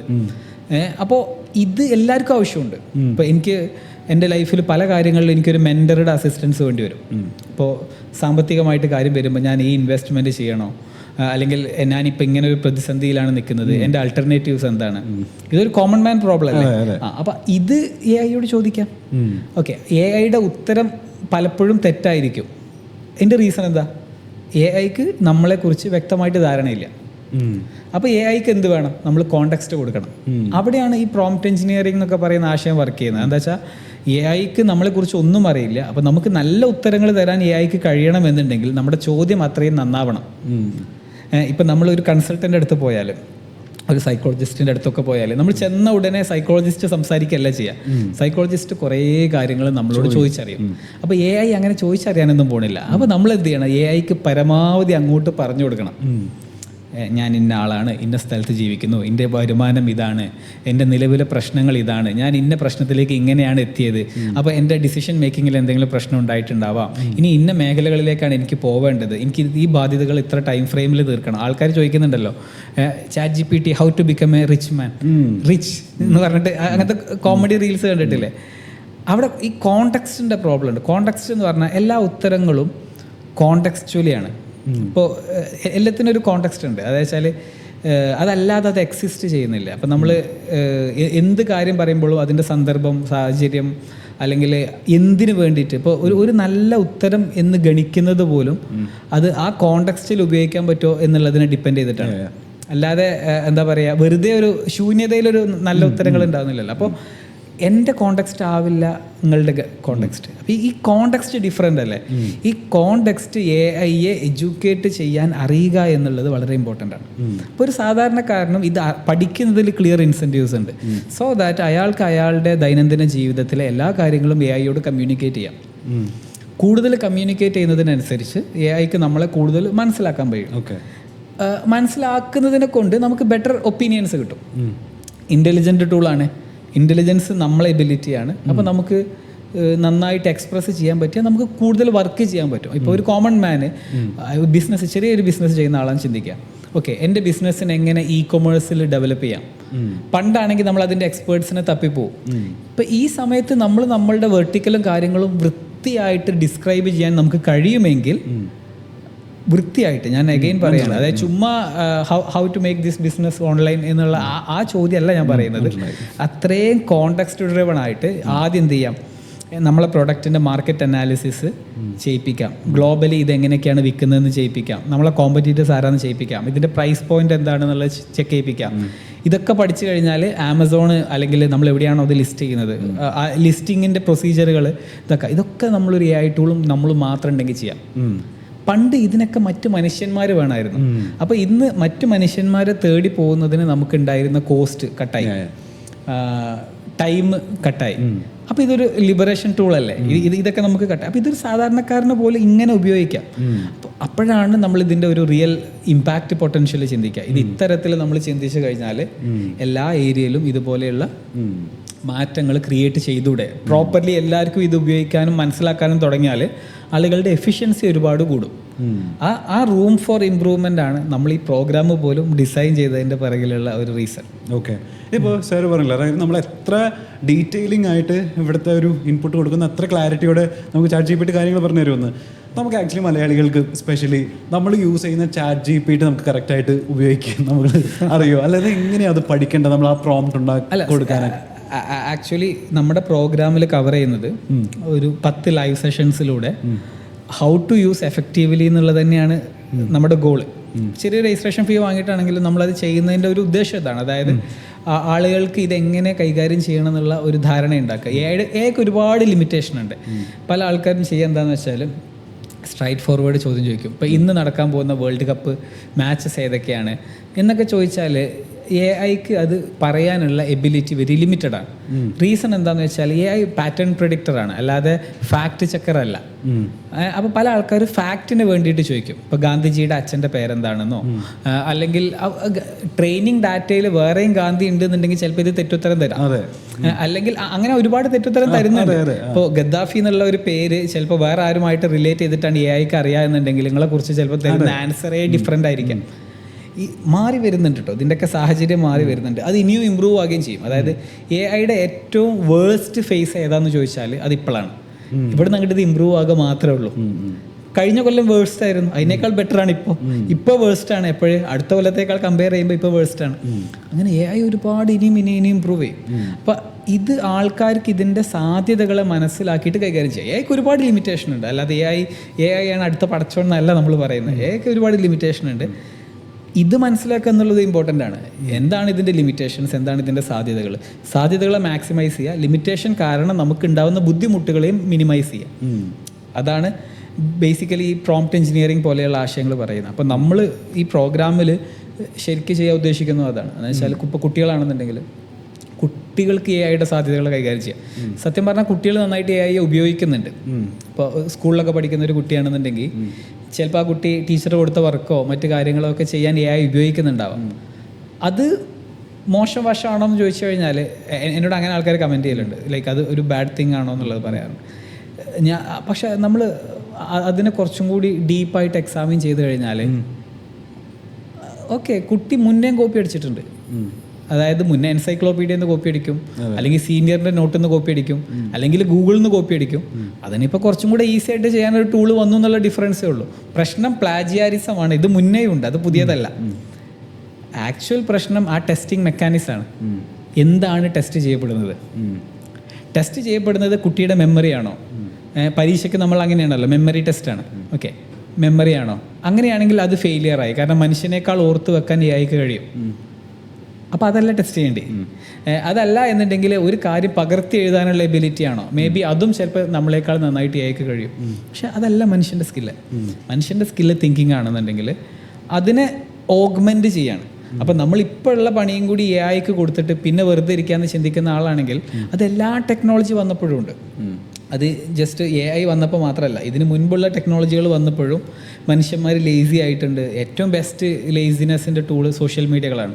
കാരണം അത്രയും ഹാംഫുൾ എന്തായാലും എഐക്കില്ല. കാരണം നമ്മൾ വളരെ പാസീവായിട്ട് ഇരുന്നിട്ട് ഒരു ഉപകാരവും ഇല്ലാത്ത, നമ്മളെ ജീവിതത്തിൽ ഒരു ഉപകാരവും ഇല്ലാത്ത കണ്ടന്റുകൾ നമ്മൾ ദിനം പ്രതി കണ്ട് സമയം കളയുന്ന ആൾക്കാരാണ്. നമ്മുടെ ഏറ്റവും വലിയ കറൻസി ടൈമാണ് എന്നുണ്ടെങ്കിൽ, കാരണം നമ്മളൊക്കെ ഒരു ലിമിറ്റഡ് ടൈമല്ലേ ഈ ഭൂമിയിൽ ജീവിക്കുള്ളൂ. പണം ചിലപ്പോൾ തിരിച്ചു വേണം ചെയ്യാം, ടൈം കിട്ടൂലല്ലോ. സ്റ്റിൽ നമ്മളൊരു കൺസേണും ഇല്ലാണ്ട് 8 മണിക്കൂർ ഇൻസ്റ്റാഗ്രാമിന് കൊടുക്കുന്ന ആൾക്കാരാണ്. ഒരു ആവറേജ് ഒരാളുടെ സ്ക്രീൻ ടൈമൊക്കെ ഇപ്പം അത്രയും ഉണ്ട്, ഈ ഒരു പോയിന്റിലുണ്ട്. അപ്പോൾ അങ്ങനെ നോക്കുകയാണെങ്കിൽ നമ്മളൊക്കെ സിസ്റ്റത്തിൽ ഒരുപാട് ഇനെഫിഷ്യൻസികളുണ്ട്. അപ്പോൾ ഒരു കുട്ടി കോപ്പി അടിക്കാൻ വേണ്ടി ഇത് ഉപയോഗിക്കുന്നുണ്ടെങ്കിൽ അത് ആ സിസ്റ്റത്തിൻ്റെ ഇനെഫിഷ്യൻസിയാണ്. സിസ്റ്റം എന്താണ് ടെസ്റ്റ് ചെയ്യുന്നത് എന്നുള്ളതാണ്. കുട്ടിയുടെ മെമ്മറി ടെസ്റ്റ് ചെയ്യേണ്ട. മെമ്മറി ടെസ്റ്റ് ചെയ്യുന്നതിൽ ഇൻസെൻറ്റീവ് ഇല്ല. പകരം എന്താ ചെയ്യേണ്ടത്? ഇപ്പോൾ കുട്ടി, അതാണ് നമ്മൾ ഈ പ്രോഗ്രാമിൻ്റെ കമ്മ്യൂണിക്കേഷൻ ടൂളുകളിൽ ആൾക്കാർ വന്നിരുന്ന ഒരു കമൻറ്റാണ്, ഈ കുട്ടികളുടെ ഉള്ള ബുദ്ധിയും കൂടെ ഇല്ലാണ്ടാക്കുന്നു. ഇനി എന്താ പറയുക, അവർ എന്താ പറയുക മൊണ്ണകളെ സൃഷ്ടിക്കും. ഞാൻ എക്സാക്റ്റ് വേർഡാണ് പറയുന്നത്, ലൈക്ക് എന്നൊക്കെ കമൻറ്റ് ചെയ്ത ആൾക്കാരുണ്ട്. പക്ഷേ അതൊരു പെർസെപ്ഷൻ പ്രശ്നമാണ്. എല്ലാ ടെക്നോളജി വരുമ്പോഴും ആൾക്കാർ അതിൻ്റെ പ്രശ്നങ്ങളെ പറ്റി സംസാരിക്കുന്ന ഒരു കമ്മ്യൂണിറ്റി ഉണ്ടായിട്ടുണ്ട്. മുൻപ് നമ്മൾ കമ്പ്യൂട്ടറിനെതിരെ സമരം ചെയ്തു എന്ന് പറയുന്ന പോലത്തെ ഒരു സിനാരിയോ, ട്രാക്ടറിനെതിരെ ഒക്കെ. അത് ഇവിടെ മാത്രമല്ല, ലോകത്തെല്ലായിടത്തും ഒരു പുതിയ ടെക്നോളജി വരുമ്പോൾ അതിനെ പേടിയോടുകൂടി കാണാനാണ് നമ്മൾ ശീലിച്ചിട്ടുള്ളത്. നമുക്ക് പരിചയമില്ലാത്ത എല്ലാത്തിനെയും നമുക്ക് പേടിയാണ്, അത് സത്യമാണ്. പക്ഷേ കാൽക്കുലേറ്റർ വന്നപ്പോഴുള്ള സിനാരിയോ ആലോചിക്കാം. കാൽക്കുലേറ്റർ വന്നപ്പോഴും ഇതേ പ്രശ്നം ഉണ്ടായിട്ടുണ്ട്. എന്താ വെച്ചാൽ അതുവരേക്കും നമ്മൾ ബുദ്ധി ഉപയോഗിച്ച് ചെയ്തിരുന്ന വർക്ക് കാൽക്കുലേറ്റർ ചെയ്യുന്നു. ഓക്കെ, എൻ്റെ ചോദ്യം, കാൽക്കുലേറ്റർ വന്നതിന് ശേഷം ലോകത്ത് മാത്സ് പിറകിലേക്കാണോ പോയത്, മുന്നിലേക്കാണോ പോയത്? ഉറപ്പായിട്ടും മുന്നിലേക്കാണ് പോയത്. അതായത് ഈ വർക്കിൽ നമ്മൾ ലിമിറ്റഡ് ആകേണ്ട ആവശ്യമില്ല. ഇതിനേക്കാൾ ഹയർ ഇൻ്റലിജൻസ് റിക്വയർഡ് ആയിട്ടുള്ള ടാസ്കുകളിലേക്ക് ഇത് കാൽക്കുലേറ്റർ ചെയ്യാൻ തുടങ്ങിയപ്പോൾ നമുക്ക് മൂവ് ഓൺ ചെയ്യാൻ പറ്റി. അങ്ങനെയാണ് എന്നുണ്ടെങ്കിൽ എഐ സത്യം പറഞ്ഞു കഴിഞ്ഞാൽ ഏറ്റവും ബെസ്റ്റ് ടൂളല്ലേ. കാരണം എന്താ വെച്ചാൽ ഈ ഇങ്ങനെ അസൈൻമെൻറ്റ് ചെയ്തതിൻ്റെ പേരിൽ ആരാണ് ജീവിതത്തിൽ സ്കില്ലുകൾ അച്ചീവ് ചെയ്യുന്നത്? അല്ലെങ്കിൽ ജീവിതം ഒരു പരീക്ഷയാണെന്ന് വയ്ക്കുക. ആ പരീക്ഷയിൽ എവിടെയാണ് മെമ്മറി ടെസ്റ്റ് ഉള്ളത്? നമുക്ക് ഓർത്ത് വെക്കാൻ പറ്റുന്നതിൻ്റെ പേരിൽ ഏതെങ്കിലും മത്സരത്തിൽ പങ്കെടുത്താൽ ജയിക്കുമെന്നല്ലാതെ ഒരു ജോലിയും നമ്മളെ മെമ്മറിയുടെ ബേസിലല്ല. ജോലികൾ വരുന്നത് നമ്മുടെ അനലിറ്റിക്കൽ എബിലിറ്റി, നമ്മുടെ ക്രിയേറ്റീവ് എബിലിറ്റി, നമ്മുടെ കമ്മ്യൂണിക്കേഷൻ എബിലിറ്റി, മറ്റ് ടീമുമായിട്ട് വർക്ക് ചെയ്യാനുള്ള നമ്മുടെ എബിലിറ്റി, നമ്മുടെ നെറ്റ്വർക്ക് ചെയ്യാനുള്ള എബിലിറ്റി, ഇതിനൊക്കെയാണ് പൈസ കിട്ടുന്നത്. ഈ സ്കില്ലുകൾ സ്കൂളിൽ പഠിപ്പിക്കുന്നില്ലെങ്കിൽ ഇതായിരിക്കണം ഫ്യൂച്ചർ. അതല്ലാതെ എന്തല്ല, നമ്മൾ ജഡ്ജ് ചെയ്യാൻ പാടില്ല. എന്താ വെച്ചാൽ അത് എന്താ വെച്ചാൽ ഇത് നമ്മളെ സിസ്റ്റംസിൻ്റെ ലിമിറ്റേഷനാണ്. നമ്മളെ സിസ്റ്റംസിൻ്റെ ലിമിറ്റേഷൻ നെസസറിലി ട്രൂ ലിമിറ്റേഷൻസ് അല്ല. അല്ലെങ്കിൽ ഇതല്ല, ഫ്യൂച്ചറിൽ നമുക്ക് ഒരുപാട് മാറ്റങ്ങൾ ഇനിയും ആവാം. അപ്പോൾ അതൊക്കെ ചെയ്യാൻ കഴിയുന്ന ഒരു സാഹചര്യം എഐ ക്രിയേറ്റ് ചെയ്യുന്നു എന്നുള്ളതാണ്. ഞാൻ ഒരു സ്റ്റുഡൻറ്റിൻ്റെ എക്സാമ്പിൾ ഒരു ജസ്റ്റ് ഒരു റെഫറൻസിന് വേണ്ടി പറഞ്ഞു എന്നേ ഉള്ളൂ. പക്ഷേ ഇതേ കാര്യം എല്ലാ മേഖലയിലും ഉണ്ട്. അതാണ് നമ്മൾ ഇന്നിപ്പോൾ ചെയ്യുന്ന പ്രോഗ്രാമിൻ്റെ ഒരു ഇമ്പോർട്ടൻസ് പോലും. സോ നമ്മളൊക്കെ ദിനംപ്രതി മടിമാരായിക്കൊണ്ടിരിക്കുകയാണ്. ഇതിൻ്റെ ഒരു ആക്ഷേപം ഇനി വരാൻ പോകുന്നതാണ് ഞാൻ പറയുന്നത്. അതായത് നമുക്കിപ്പോൾ ഒരു ലീവ് എടുക്കണം കമ്പനിയിൽ നിന്നുണ്ടെങ്കിൽ നമ്മൾ അപ്പം ചാറ്റ് ജി പി ടി അടിച്ച് കൊടുക്കുകയാണ്. എനിക്ക് മെയിൽ വേണം എന്നുള്ള ചാറ്റ് ജി പി ടി തരുന്നത് അപ്പം തന്നെ നമ്മൾ കോപ്പി പേസ്റ്റ് ചെയ്ത് അയക്കുകയാണ്. നമ്മളുടെ ഇപ്പോഴത്തെ ഒരു ആർട്ടിക്കിൾ വായിച്ചപ്പോൾ ഞാൻ പറയുന്നത് നമ്മൾ ഇപ്പോഴത്തെ മനുഷ്യന്മാരുടെ ഈ കോൺസെൻട്രേഷൻ ലെവൽ എന്ന് പറയുന്നത് 4 സെക്കൻഡ് 5 സെക്കൻഡൊക്കെ മാക്സിമമാണ്. അതിൽ കൂടുതൽ ഒരാൾ ഇപ്പോൾ കോൺസെൻട്രേറ്റ് ചെയ്യുന്നില്ല. അപ്പോൾ തന്നെ സ്കിപ്പ് ചെയ്ത് കളയും നമ്മളൊരു ഇൻസ്റ്റാഗ്രാം റീൽ ട്രെൻഡ് വഴി. നമ്മളിങ്ങനെ ഒരു AI കൂടെ ഇനി നമ്മളുടെ ലൈഫിൽ എമർജൻസി വരുന്ന സമയത്ത് നമ്മൾ പിന്നെയും മടിയന്മാരാക്കുകയല്ല. നമ്മൾ ഈ നേരത്തെ സാർ പറഞ്ഞ പോലെ ഒരു ഹ്യൂമൻ റോബോട്ടിക്സ് ആയിട്ട് മാറ്റാൻ പോവല്ലേ നമ്മളെ. അതായത് ഇത് ഭയങ്കര ആർട്ടിഫിഷ്യൽ ആവുകയാണ്, നമ്മൾ ചിന്തിക്കില്ല. പിന്നെ ഈ ആക്ഷേപത്തെ അപ്പോൾ എങ്ങനെയാണ് നോക്കിക്കാണുക? അതിൻ്റെ ഒരു സൈഡാണ് നമ്മൾ നേരത്തെ പറഞ്ഞത്. കുട്ടികൾ പഠനത്തിൽ ഇങ്ങനെ ആവുമെന്ന് ചോദിച്ചാൽ അതൊരു സിമിലർ ആർഗ്യുമെൻറ്റാണ്. ഇനി ഞാനത് ഈ ഏരിയയിലേക്ക് വരാം. AI നമ്മളെ കൂടുതൽ മടിയന്മാരാക്കുമോ, AI റോബോട്ടുകളാക്കുമോ എന്നുള്ള ചോദ്യം. ഓക്കെ, നമ്മൾ മനസ്സിലാക്കാൻ വേണ്ടിയിട്ട് ചോദിക്കുകയാണ്, എല്ലാവരും അവരുടെ പ്രൊഡക്റ്റീവ് പീക്കിലാണോ ജീവിക്കുന്നത്? അല്ല. ഞാൻ കുറച്ച് കാലമായിട്ട് വെറും ലോങ് ഫോർമാറ്റ് വീഡിയോകൾ മാത്രം ചെയ്യുന്ന ആളാണ്. തുടങ്ങിയത് ഇൻസ്റ്റഗ്രാമിൽ നിന്നാണെങ്കിലും എനിക്ക് മനസ്സിലായി ഇൻസ്റ്റഗ്രാമിലെല്ലാം 30 സെക്കൻഡ് 40 സെക്കൻഡ് എല്ലാവർക്കും ആർക്കേ മാത്രമേ ഉള്ളൂ, റീൽ നോളജ് മാത്രമേ ഉള്ളൂ. ആരും ആ റീലിനോട് നമുക്ക് എന്തെങ്കിലും വിയോജിപ്പുണ്ടെങ്കിൽ നമ്മളത് അവിടെ രേഖപ്പെടുത്തി പോവുകയും ചെയ്യും. ചിലപ്പോൾ അതൊരു ക്ലിപ്പിംഗ് ആവാം അല്ലേ, നമ്മുടെ ഒരു വലിയ ഡിസ്കഷൻ്റെ ക്ലിപ്പിംഗ് ആവും. പക്ഷെ ഫുള്ള് കാണാനും അവരെന്താണ് കമ്മ്യൂണിക്കേറ്റ് ചെയ്യാൻ ഉദ്ദേശിക്കുന്നതെന്ന് അവർ നോക്കൊന്നുമില്ല. അത് ആൾക്കാർ ഉത്തരവാദിത്തമല്ല. അവർ ലിമിറ്റഡ് അറ്റൻഷൻ സ്പാനാണ്. അവരത് പണി കഴിഞ്ഞ് അവർ പോയി. അപ്പോൾ ലോകം അങ്ങനെ തന്നെയാണ്. എന്ത് വരുമ്പോഴും അതിനെ മിസ്യൂസ് ചെയ്യുന്ന ഒരു വിഭാഗം ഉണ്ടാവും, അതിനെക്കൊണ്ട് മടിയന്മാരാകുന്ന ഒരു വിഭാഗം ഉണ്ടാവും, അതിനെക്കൊണ്ട് ക്യാഷ് ഔട്ട് ചെയ്യുന്ന വിഭാഗം ഉണ്ടാവും. ഇപ്പോൾ സോഷ്യൽ മീഡിയ വന്നു, 98.9% അല്ലെങ്കിൽ 99% ആൾക്കാരും മടിയന്മാരാണ്. ഇതിനെ വെച്ചിട്ട് പാസീവായി ടൈം കില്ല് ചെയ്യുന്ന ആൾക്കാരാണ്, എൻ്റർടൈൻമെൻറ്റിന് വേണ്ടി ഉപയോഗിക്കുന്ന ആൾക്കാർ. ഞാനും നിങ്ങളും അതല്ലോ അല്ല, ഞാനൊരു എക്സാമ്പിളിന് വേണ്ടി ചോദിക്കാം. അതായത് we make money out of it, we make our career out of it. AI കാര്യത്തിൽ അങ്ങനെ തന്നെയാണ്. AI ഒരു വിഭാഗം ആൾക്കാരെ പാസീവ് ആക്കിയേക്കാം. നിലവിലുള്ള ഇൻ്റലിജൻസ് കൂടി പണയം വെച്ച് അല്ലെങ്കിൽ ആ പണിയും കൂടി AIക്ക് കൊടുത്തിട്ട് മടിയന്മാരാകുന്ന ആൾക്ക്. പക്ഷെ അതെല്ലാ കാലത്തും ഉണ്ട്, സൊസൈറ്റിയിൽ എല്ലാ കാലത്തും ഈ അങ്ങനെ ഒരു സാധനം ഉണ്ടല്ലോ, ഈ എല്ലാവർക്കും എല്ലാം തികയുന്ന ലോകം ഉണ്ടാകും എന്നുള്ള ഒരു എക്സ്പെക്റ്റേഷൻ. അത് വെറുതെയാണ്, അത് സംഭവിക്കാൻ പോകുന്നില്ല. കാരണം അങ്ങനെ ഉണ്ടാവില്ല. റീസൺ എല്ലാവരും ഒരേ എഫേർട്ടല്ല ഇടുന്നത്. ഇപ്പോൾ ഒരാൾ ചിന്തിക്കുകയാണ് എൻ്റെ ജീവിതം ഭയങ്കര ഇമ്പ്രൂവ് ചെയ്യണം എന്നൊക്കെ രാത്രി ചിന്തിക്കും. രാവിലെ അവൻ 5 മണിക്ക് എണീറ്റാലേ നടക്കുള്ളൂ, 10 മണിക്ക് എണീക്കുക. 10 മണിക്ക് എണീറ്റുള്ള കുഴപ്പം എന്താ, 10 മണിക്ക് എല്ലാവരും എണീറ്റിട്ടുണ്ടാവും. മാർക്കറ്റിൽ ഭയങ്കര കോമ്പറ്റീഷനായി. മാർക്കറ്റിൽ കോമ്പറ്റീഷൻ കുറഞ്ഞ് നമുക്ക് അഡ്വാൻറ്റേജ് കിട്ടുന്ന നേരത്തെ എണീറ്റ് അങ്ങനെ ഹാർഡ് വർക്ക് ചെയ്ത് വേറെ എല്ലാവരും മടി പിടിച്ചിരിക്കുമ്പോൾ കോമ്പീറ്റ് ചെയ്ത് ഇങ്ങനെയൊക്കെ ചിന്തിച്ച് കരിയർ ഡെവലപ്പ് ചെയ്യുന്ന എത്ര പേരുണ്ട്? റിമാർക്കബിളി ഫ്യൂ. അപ്പോൾ എന്തും ഇങ്ങനത്തെ ഇനി ടെക്നോളജിയുടെയും പ്രത്യേകത എന്താണെന്ന് വെച്ച് കഴിഞ്ഞാൽ അതിനെക്കൊണ്ട് ബെനിഫിറ്റ് ഉണ്ടാക്കുന്ന ആൾക്കാർ ചെറിയ ശതമാനമാണ്. ഇതുകൊണ്ട് തന്നെയാണ് ലോകത്ത് വലിയ സമ്പത്തുള്ളവർ ചെറിയ ശതമാനമാവുന്നത്. വലിയ സാമ്പത്തിക നില മാത്രമല്ല, ജീവിതത്തിൽ അച്ചീവ്മെൻറ്റ്. അതിപ്പോൾ നമുക്ക് പല തരത്തിലുള്ള അസറ്റുകളുണ്ട്. ഇപ്പോൾ എൻ്റെ റെപ്യൂട്ടേഷൻ എൻ്റെ അസറ്റ് ആവാം, അല്ലെങ്കിൽ എൻ്റെ മെറ്റീരിയൽ ഗുഡ്സ് എൻ്റെ അസറ്റ് ആവാം. പല അസറ്റുകളും ഉണ്ടാവാം. പല കൈൻഡ് ഓഫ് മീനിങ് ഇക്കോണമി എന്ന് പറഞ്ഞിട്ടൊരു ആശയമുണ്ട്. അതായത് നമുക്ക് പല കൈൻഡ് ഓഫ് അസറ്റുകളുണ്ട്. ഇപ്പോൾ നമ്മളൊരാളെ ബഹുമാനിക്കുമ്പോൾ അത് അയാളെ പൈസ തന്നെ ആവണമെന്നില്ല. അയാളുടെ പവർ ആവാം, അല്ലെങ്കിൽ അയാൾക്കുള്ള റെപ്യൂട്ടേഷൻ ആവാം, അല്ലെങ്കിൽ അയാളുടെ ഇൻ്റലിജൻസ് ആവാം. പല കാരണങ്ങൾ കൊണ്ട് നമ്മൾ ആൾക്കാരെ റെസ്പെക്റ്റ് ചെയ്യില്ല. അപ്പോൾ ഇതിൽ ഏത് ഏൺ ചെയ്താലും നമുക്ക് എന്താ പറയുക, ഒരു ക്വാളിറ്റി ഓഫ് ലൈഫ് ഉണ്ടാവും. പക്ഷെ മിക്കപ്പോഴും ഇത് അച്ചീവ് ചെയ്യാൻ വേണ്ടുന്ന സാക്രിഫൈസ് എല്ലാവരും ഇടുന്നില്ല. അതുകൊണ്ട് തന്നെയാണ് വളരെ കുറച്ച് ആൾക്കാർ മാത്രം കഴിച്ചിലാവുന്നത്. ഈ പണ്ടൊക്കെ നമ്മൾ കുട്ടിയായപ്പോൾ ചിന്തിച്ചിരുന്നത് 10-30 വയസ്സാകുമ്പോൾ നമ്മൾ ഓട്ടോമാറ്റിക്കലി റിച്ച് ആവും, നമ്മൾ ഓട്ടോമാറ്റിക്കലി ലൈഫിൽ അംബിഷൻസ് നേടും എന്നൊക്കെ നമ്മൾ ചിന്തിച്ചിട്ടുണ്ടാവും. അങ്ങനെ വയസ്സായപ്പോഴല്ല നമ്മളിതൊന്നും ആവുന്നത്. അല്ലെങ്കിൽ നമ്മളെക്കാൾ വയസ്സായ മനുഷ്യന്മാർ ഒരു ഗതിയും പിടിക്കാതെ നടക്കുന്നുണ്ട്. അപ്പോൾ പിന്നെ പ്രായമാവുന്നതല്ല ഇതിൻ്റെ ഇൻഡെക്സ്. ഒരു കാര്യം ഉറപ്പാണ്, പ്രായമാകും, മരിച്ചു പോകും. ഇത് ആ പ്രോസസ്സ് നടക്കും. നമ്മളല്ല ഈ ലോകത്ത് ആദ്യമായിട്ട് ജനിച്ചത്. നമുക്ക് ശേഷവും ലോകം ഉണ്ടാവും, നമുക്ക് മുൻപും ലോകം ഉണ്ടായിരുന്നു. ഇതൊരു ബേസിക് അണ്ടർസ്റ്റാൻഡിങ് ആണ്. അങ്ങനെയാണെങ്കിൽ എൻ്റെ ജീവിതം നന്നാക്കേണ്ടുന്ന റെസ്പോൺസിബിലിറ്റി ഞാൻ അസ്യൂം ചെയ്യണം, അല്ലാതെ ആരും എനിക്കൊന്നും കൊണ്ടുത്തരൂല. ഇത് നമുക്കുണ്ടാവേണ്ടുന്ന ഒരു ബോധമാണ്. 2, നമ്മളുടെ സമയം എവിടെ കൊടുക്കുന്നു എന്നുള്ളത് നോക്കണം.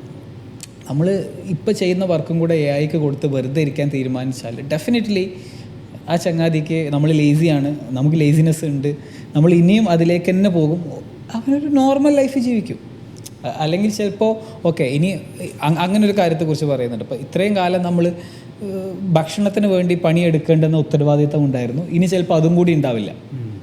കാരണം റോബോട്ടിക്സ് വെച്ചിട്ട് ഫുഡ് പ്രൊഡ്യൂസ് ചെയ്തേക്കാം, അല്ലെങ്കിൽ പല സർവീസുകൾക്കും ടെക്നോളജിയൊക്കെ കൈകാര്യം ചെയ്യുമ്പോൾ അതിൻ്റെ കോസ്റ്റ് ഓഫ് പ്രൊഡക്ഷൻ കുറയും.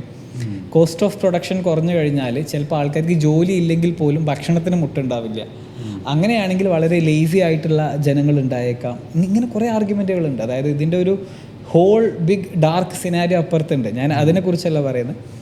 എൻ്റെ ഒരു പെർസ്പെക്റ്റീവ് എന്താണെന്ന് വെച്ചാൽ, എന്തെങ്കിലും ചെയ്യണം എന്ന് ആഗ്രഹിക്കുന്ന ഒരാൾക്ക് അയാൾക്ക് ഇന്ന് അത് ചെയ്യാൻ കഴിയുന്ന ബെസ്റ്റ് മീൻസ് ഇന്ന് അവൈലബിൾ ആണ്.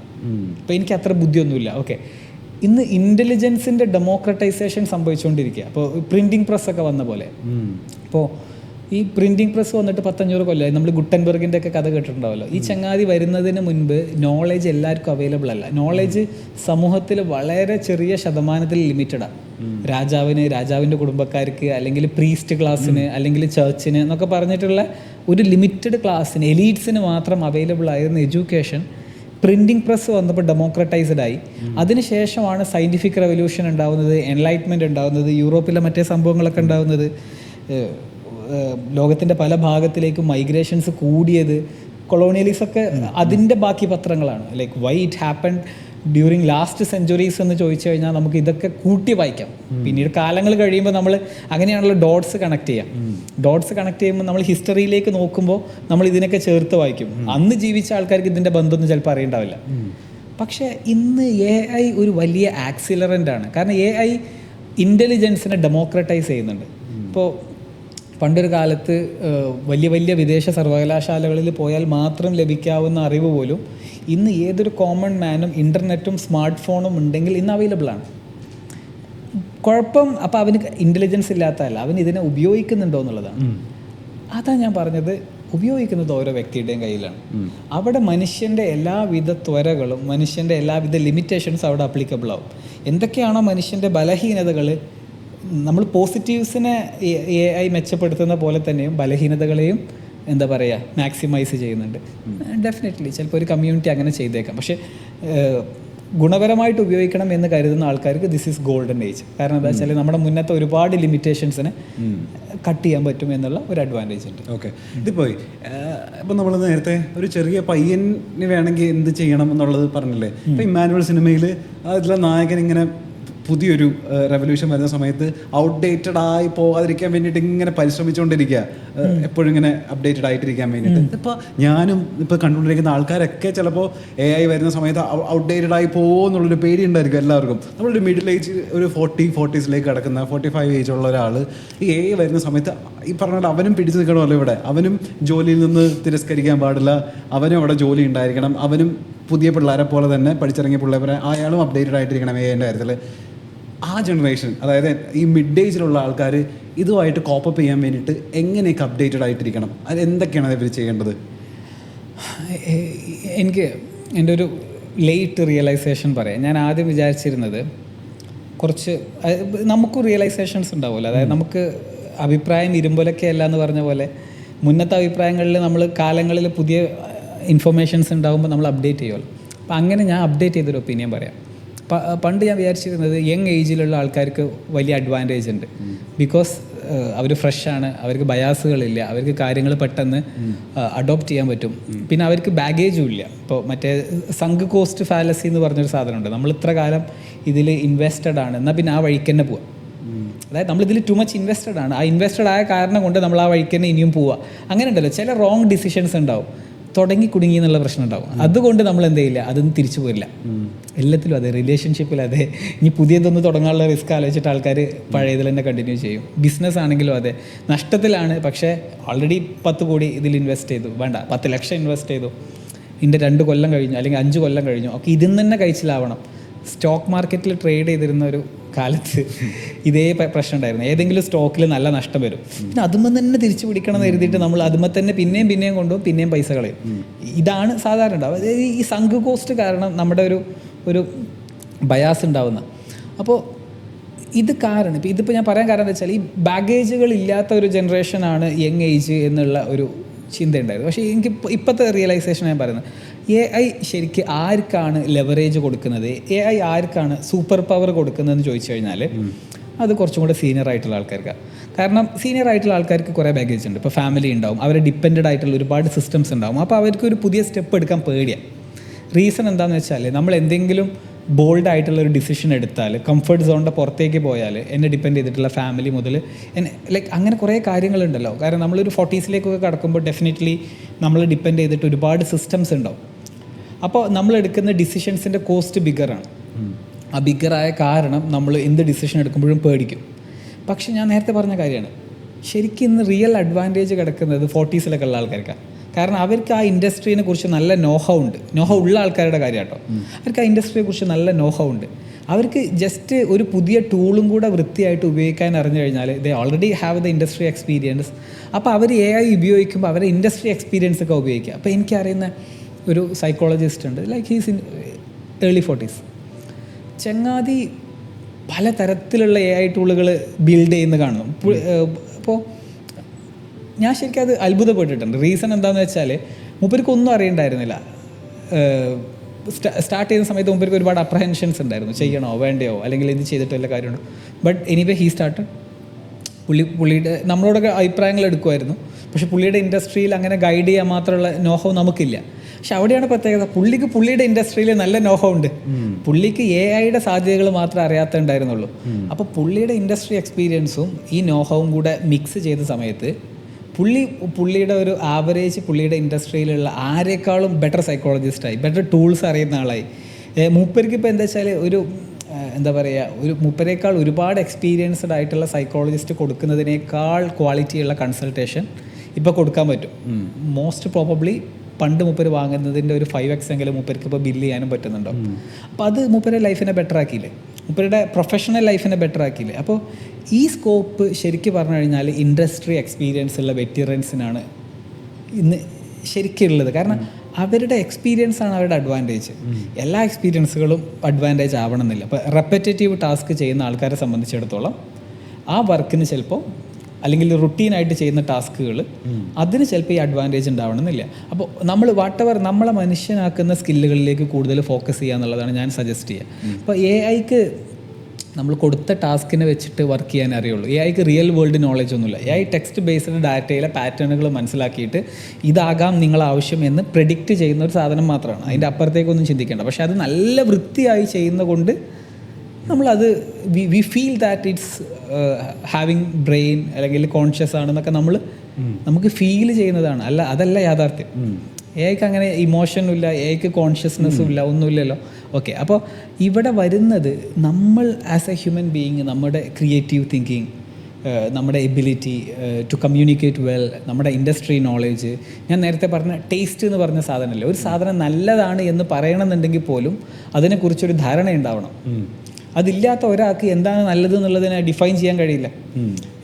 എന്താണ് ഐഡിയലി ഒരു നല്ല ആൻസർ എന്നുള്ളതിനെ ഡിഫൈൻ ചെയ്യാൻ കഴിയണമെന്നുണ്ടെങ്കിൽ അതിനെക്കുറിച്ച് നല്ല ധാരണ വേണം. ഇതാർക്കാണ് ഉണ്ടാവുക? ഇത് അത്യാവശ്യം എക്സ്പീരിയൻസ് ഒക്കെ ഉള്ള മുതിർന്ന ഒരാൾക്കാണ് ഉണ്ടാവുക. അപ്പോൾ എൻ്റെ കറൻറ്റ് ഒപ്പീനിയൻ എന്താണെന്ന് വെച്ചാൽ അത്യാവശ്യം ടെക്നിക്കൽ ടൂൾസൊക്കെ കൈകാര്യം ചെയ്യാൻ കഴിയുന്ന വെറ്ററൻസിനാണ് ശരിക്കും ഇന്ന് ഒരു ഗെയിം ചേഞ്ചിങ് മൊമെൻ്റ് ഉള്ളത്. പക്ഷെ അവരുടെ ഈ ഒരു എന്താ പറയുക ആശങ്കകളൊക്കെ മാറ്റി വെച്ചിട്ട് ഇതിലേക്ക് ഇറങ്ങിയാൽ they have a fair chance at making big എന്നുള്ളതാണ്. ഓക്കെ, ഇതിവിടെ ഒരു വലിയൊരു എമർജൻസി AI വരാൻ പോകുന്ന സമയത്ത് നമുക്കൊക്കെ നമ്മളുടെ യൂണിവേഴ്സിറ്റികളുടെയൊക്കെ ലിമിറ്റേഷൻസ് ഒക്കെ അറിയാമല്ലോ. ഇവിടെ ഇനിയും ചിലപ്പോൾ നമ്മളുടെ കരിക്കുലത്തിൻ്റെ ഭാഗമായിട്ട് AI ഒക്കെ വരാൻ വേണ്ടിയിട്ട് ചിലപ്പോൾ ഇനിയും വർഷങ്ങൾ എടുത്തേക്കാം. അത് നമ്മളുടെ ഏറ്റവും വലിയ പോരായ്മയാണ് നമ്മളുടെ സിസ്റ്റത്തിൻ്റെ, അല്ലേ? ഇവിടെ AI എമർജ് ചെയ്യുന്ന സമയത്ത് നമ്മളുടെ നിലവിലെ സ്കൂളുകൾ, ഗവൺമെൻറ്റുകൾ, നമ്മളുടെ കോളേജസ് എങ്ങനെയാണ് ഇതിനെ വെൽക്കം ചെയ്യേണ്ടത്? ഏത് രീതിയിൽ നമ്മൾ തയ്യാറെടുക്കേണ്ടതുണ്ട് എന്നാണ് ആസ് എ എക്സ്പേർട്ട് അല്ല ആസ് എൻ അനലിസ്റ്റ് പറയാം?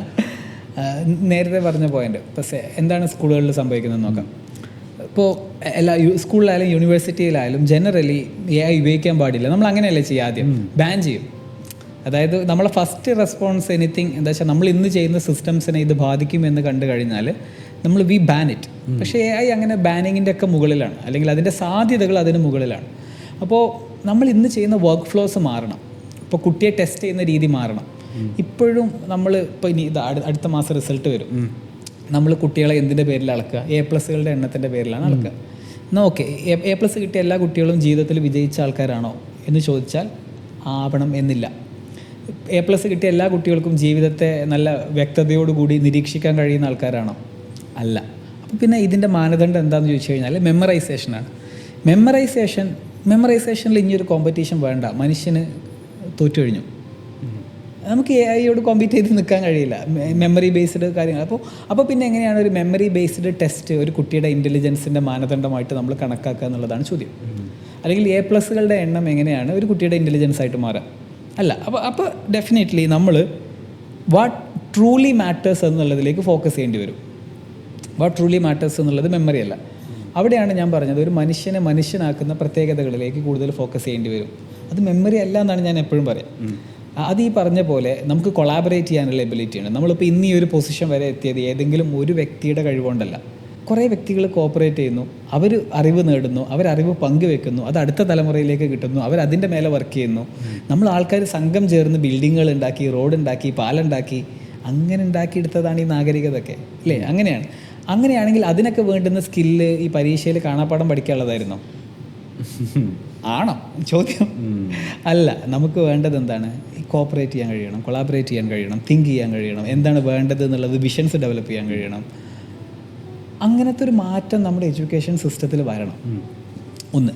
2, സിസ്റ്റത്തിൽ വരാൻ വേണ്ടിയിട്ട് വെയിറ്റ് ചെയ്യണ്ട. അതാണ് എൻ്റെ ഒരു റെക്കമെൻഡേഷൻ. ഞാൻ എപ്പോഴും പറയുന്നത് വെച്ചാൽ ഓക്കെ, ഇതൊക്കെ ചെയ്യേണ്ടുന്നൊരു കാലം ഉണ്ടായിരുന്നു. നമുക്കിപ്പോൾ എല്ലാവരെയും ബ്ലെയിം ചെയ്യും. ഇപ്പോൾ ഞാൻ കേട്ടിട്ടുണ്ട്, നമ്മളൊരു ഫ്രണ്ടിൻ്റെ കഥയാണ്. പുള്ളിയുടെ വീട്ടിൽ കുറച്ച് പ്രായമുള്ള ആൾ പറയാം, എന്നെ ട്യൂഷന് പറഞ്ഞേക്കാത്തതുകൊണ്ട് ഞാൻ കഴിച്ചില്ലായില്ല. അയാൾക്ക് 60 വയസ്സ് പ്രായമുണ്ട് ഇപ്പോൾ. അപ്പോൾ ചെറുപ്പത്തിൽ മൂപ്പരെ ട്യൂഷന് പറഞ്ഞേക്കാത്തത് ഓരോ പാരൻസിൻ്റെ തെറ്റായിരുന്നു, അതുകൊണ്ട് മൂപ്പര് ജീവിതത്തിൽ കഴിച്ചില്ലായില്ല. ഇപ്പോൾ അത് പറയുന്ന ആൾക്കാരുണ്ട്. അതായത് സ്കൂൾ നന്നാവാത്തതുകൊണ്ട്, യൂണിവേഴ്സിറ്റി നന്നാവാത്തതുകൊണ്ട് ഞാൻ കഴിച്ചില്ലായില്ല എന്നുള്ളത്. ഞാൻ കഴിച്ചിലാവേണ്ടുന്ന ഉത്തരവാദിത്തം എൻ്റെതാണ് എന്ന് എനിക്ക് എന്ന് ബോധ്യം ഉണ്ടാവുന്നു അന്നേ ഞാൻ കഴിച്ചിലാവുള്ളൂ. അല്ലെങ്കിൽ നമുക്ക് കുറ്റം പറയാൻ ഒരാളെ കിട്ടും, അതായത് സിസ്റ്റത്തെ കിട്ടും. അല്ല, ഈ സിസ്റ്റത്തെ റിഫൈൻ ചെയ്യാൻ നമുക്കും പറ്റും. സിസ്റ്റത്തിന് ഒരുപാട് ലിമിറ്റേഷൻസ് ഉണ്ട്. സിസ്റ്റത്തെ റിഫൈൻ ചെയ്യാൻ നമുക്ക് പറ്റും. അവിടെയുമാണ് ഞാൻ നേരത്തെ പറഞ്ഞത്, AI വലിയൊരു ഡെമോക്രറ്റൈസേഷൻ ടൂളാണ്. നമുക്കിന്ന് ഇൻ്റലിജൻസിലേക്ക് ആക്സസ് ഉണ്ട്. അപ്പോൾ നമുക്ക് എന്ത് ചെയ്യാൻ പറ്റും? നമ്മളെ ഇൻ്റലിജൻസ് ഡെവലപ്പ് ചെയ്യാൻ പറ്റും. ശരിയായ ചോദ്യങ്ങൾ ചോദിക്കാൻ നമുക്കറിയുമെങ്കിൽ നമുക്ക് അതിനുള്ള ഉത്തരങ്ങൾ ലഭിക്കാനുള്ള സംവിധാനവും ഇന്നുണ്ട്. മുൻപ് അതില്ല. മുൻപ് ഇപ്പോൾ നമ്മളെ നാട്ടിൽ ഏറ്റവും വലിയ ബുദ്ധിയുള്ള ആൾ നമ്മളാണെന്നുണ്ടെങ്കിൽ നമ്മൾ അടുത്ത് ആരോടാ ചോദിക്കുക? വലിയ ലിമിറ്റേഷൻ അല്ലേ? പക്ഷേ ഇന്ന് അങ്ങനെയല്ലല്ലോ. ഇന്ന് നമുക്ക് എത്ര തന്നെ ബുദ്ധി നമുക്കുണ്ടെങ്കിലും ഓക്കെ, നമ്മൾ ഇതിപ്പോൾ AIയുടെ കയ്യിലൊക്കെ ഉള്ളത് കളക്റ്റീവ് ഇൻ്റലിജൻസ് ആണ്. We as a human being, നമ്മുടെ കളക്റ്റീവ് ഇൻ്റലിജൻസ്, ഈ ലോകത്തുള്ള ഇതുവരേക്കും ജീവിച്ചിട്ടുള്ള മനുഷ്യന്മാരുടെ കളക്റ്റീവ് ഇൻ്റലിജൻസ് AIയുടെ കയ്യിലുണ്ട്. ഇത് മുന്നേ ഒരു കാലത്തും അവൈലബിൾ അല്ല, അത് ഇന്നാണ് അവൈലബിൾ, ഈ മൊമെൻറ്റിലാണ് അവൈലബിൾ. അപ്പോൾ ഈ മൊമെൻറ്റിൽ നമുക്ക് ഈ സിസ്റ്റംസിനൊക്കെ ചിലപ്പോൾ ഒരുപാട് ലിമിറ്റേഷൻസ് ഉണ്ടാവും. ഈ സിസ്റ്റംസ് മാറി വരാൻ ഒരുപാട് സമയം എടുക്കുകയും ചെയ്യും. കാരണം സിസ്റ്റംസ് സ്ലോ മൂവിങ് ആണ്. അത് ഹിസ്റ്ററിക്കലി അങ്ങനെയാണ്. ഗവൺമെൻറ്റും മറ്റു കാര്യങ്ങളൊക്കെ ടെക്നോളജിയുടെ പിറകിലാണ് സഞ്ചരിക്കുക ജനറലി. പക്ഷേ നെസസറിലി നമ്മൾ പിറകിൽ സഞ്ചരിക്കേണ്ട ആവശ്യമില്ല, നമുക്ക് മുന്നിൽ പോകാൻ കഴിയും. അപ്പോൾ ഞാൻ സജസ്റ്റ് ചെയ്യുക, you should take that opportunity to leap forward എന്നുള്ളതാണ്.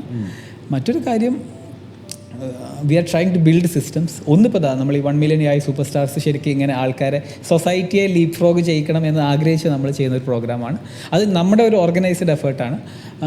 അതേസമയം എന്താ പറയുക, ഓക്കെ, അതിന് ഇൻസെൻറ്റീവ് ഉണ്ട് കേട്ടോ. അപ്പോൾ ഞാൻ ആഗ്രഹിക്കുന്ന ഒരു നല്ല ഇൻസെൻറ്റീവ് പറയാം. അപ്പോൾ ആൾക്കാർ ഇങ്ങനെ ആലോചിക്കുമല്ലോ, ഓക്കെ, പണം ഉണ്ടാക്കാൻ അല്ലെങ്കിൽ പിന്നെ എന്തിന്, ഇയാളെന്തോ വലിയ ഇല്ലുമിനാറ്റിയുടെ ആളാണോ എന്നൊക്കെ അങ്ങനെയൊക്കെ എന്നോട് കമൻറ്റിൽ ചോദിക്കാറുണ്ട് ആൾക്കാർ. ഞാൻ ആ ഒരു റെഫറൻസ് പറഞ്ഞതെന്നുള്ളൂ.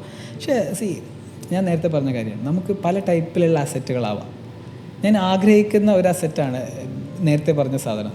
ഈ ഒരു 19 കൊല്ലമൊക്കെ കഴിയുമ്പോൾ ഈ നാട് ഇങ്ങനെ ആവാൻ കാരണം 2020-കളിൽ ഒരു കൂട്ടം ചെറുപ്പക്കാരെടുത്ത ഇത്തരം തീരുമാനങ്ങളുടെ ഭാഗമായിട്ട് നമ്മളെ നാട് മാറി.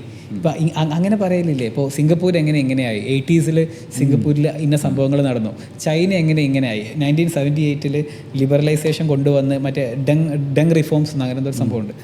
ചൈന ഇങ്ങനെയായി, സൗത്ത് കൊറിയ ഇങ്ങനെയായി, ഇങ്ങനെ കുറേ നരേഷൻസ് ഇല്ലേ. അതായത് ആ നാടുകൾ എങ്ങനെ കഴിച്ചിലായി എന്നുള്ളത്. അല്ല, ഓക്കെ, ദുബായ്, ഷെയ്ഖ് മുഹമ്മദ് വന്ന് ദുബായ് ഇങ്ങനെയായി.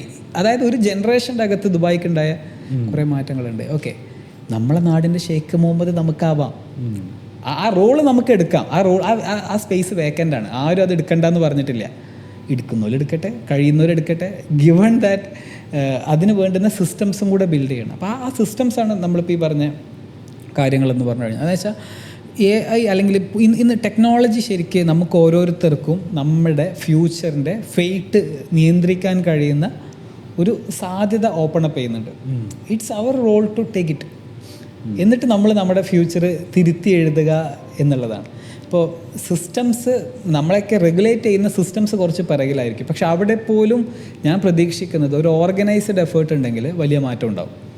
അതായത് ഇപ്പോൾ ഓക്കെ, നിങ്ങൾ നോക്കി ഒരു മെയിൻ സ്ട്രീം മീഡിയകളിൽ റെഗുലർലി നടക്കുന്ന ചർച്ചകൾ ശ്രദ്ധിക്കുക.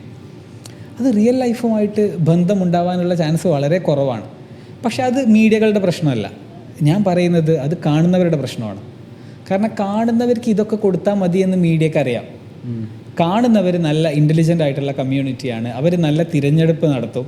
അവരുടെ ടൈമിനെയും അറ്റൻഷനെയും വേർത്തല്ലാത്ത ഒരു കണ്ടൻറ്റ് അവർ കാണില്ല എന്ന് വന്നു കഴിഞ്ഞാൽ മീഡിയക്കാർ ഈ ചുമ്മാ മറ്റേ കേസും ഈ കേസും പറഞ്ഞിട്ട് ആവശ്യമില്ലാത്ത ഈ തമ്മിത്തല്ല് കേസുകളാണല്ലോ അധികം മീഡിയയിൽ വരുന്ന മെയിൻ ചർച്ച.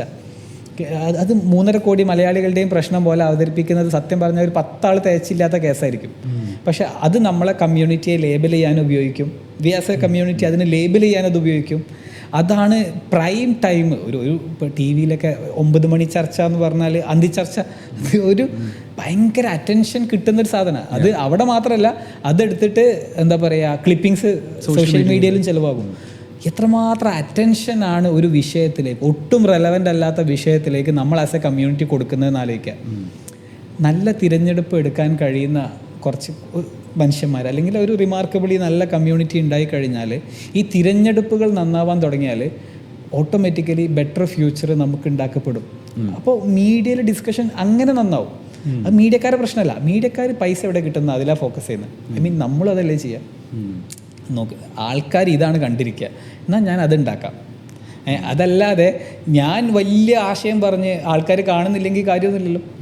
അപ്പോൾ ആൾക്കാർ അവരുടെ ഗോൾസ് മാക്സിമൈസ് ചെയ്യുമ്പോൾ സ്വാഭാവികമായിട്ടും ഇവർക്ക് ഇതൊക്കെ കൊടുത്താൽ മതി എന്നുള്ള ബോധത്തിലാണ് പലതും ചെയ്യുന്നത്. അല്ലാതെ അവർക്ക് ബോധമില്ലാഞ്ഞിട്ടല്ല. ഞാൻ അങ്ങനെ വിശ്വസിക്കുന്നില്ല.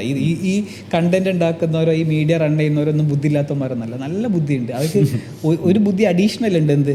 ഇവർക്ക് ഇതൊക്കെ മതി എന്നുള്ള ബുദ്ധിയുണ്ട്.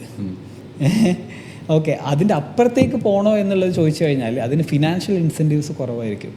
അവിടെ അതിനുള്ള സൊല്യൂഷൻ എന്താണെന്ന് വെച്ച് കഴിഞ്ഞാൽ ക്രിയേറ്റീവ് വേസിൽ നമ്മൾ എന്ത് ചെയ്യുക, സൊസൈറ്റിയിൽ ഒരു എന്താ പറയുക, കളക്റ്റീവ് ഇൻ്റലിജൻസ് ബെറ്റർ ആക്കാൻ വേണ്ടുന്ന പണിയെടുത്താൽ അതിന് AI ഒക്കെ ഉപയോഗിക്കാം. അപ്പം ഇതൊക്കെ ചെയ്യാൻ പറ്റുന്നൊരു കാലത്താണ് നമ്മൾ ജീവിക്കുന്നത് എന്നുള്ള വളരെ പോസിറ്റീവായിട്ടുള്ള ഒരു സിനാരിയോ ഉണ്ട്. ഓക്കെ, ഞാൻ ഈ ഒരു ജോബ് ഇൻ്റർവ്യൂവിനൊക്കെ ചെല്ലുന്ന സമയത്ത് ഏറ്റവും അവസാനത്തേക്ക് അവർ കുറച്ച് ക്വസ്റ്റ്യൻസ് ബാക്കി വെക്കുമല്ലോ. അങ്ങനെയുള്ളൊരു ക്വസ്റ്റ്യൻ ആയിരിക്കും, how do you look after 5 years life here എന്നുള്ളത്.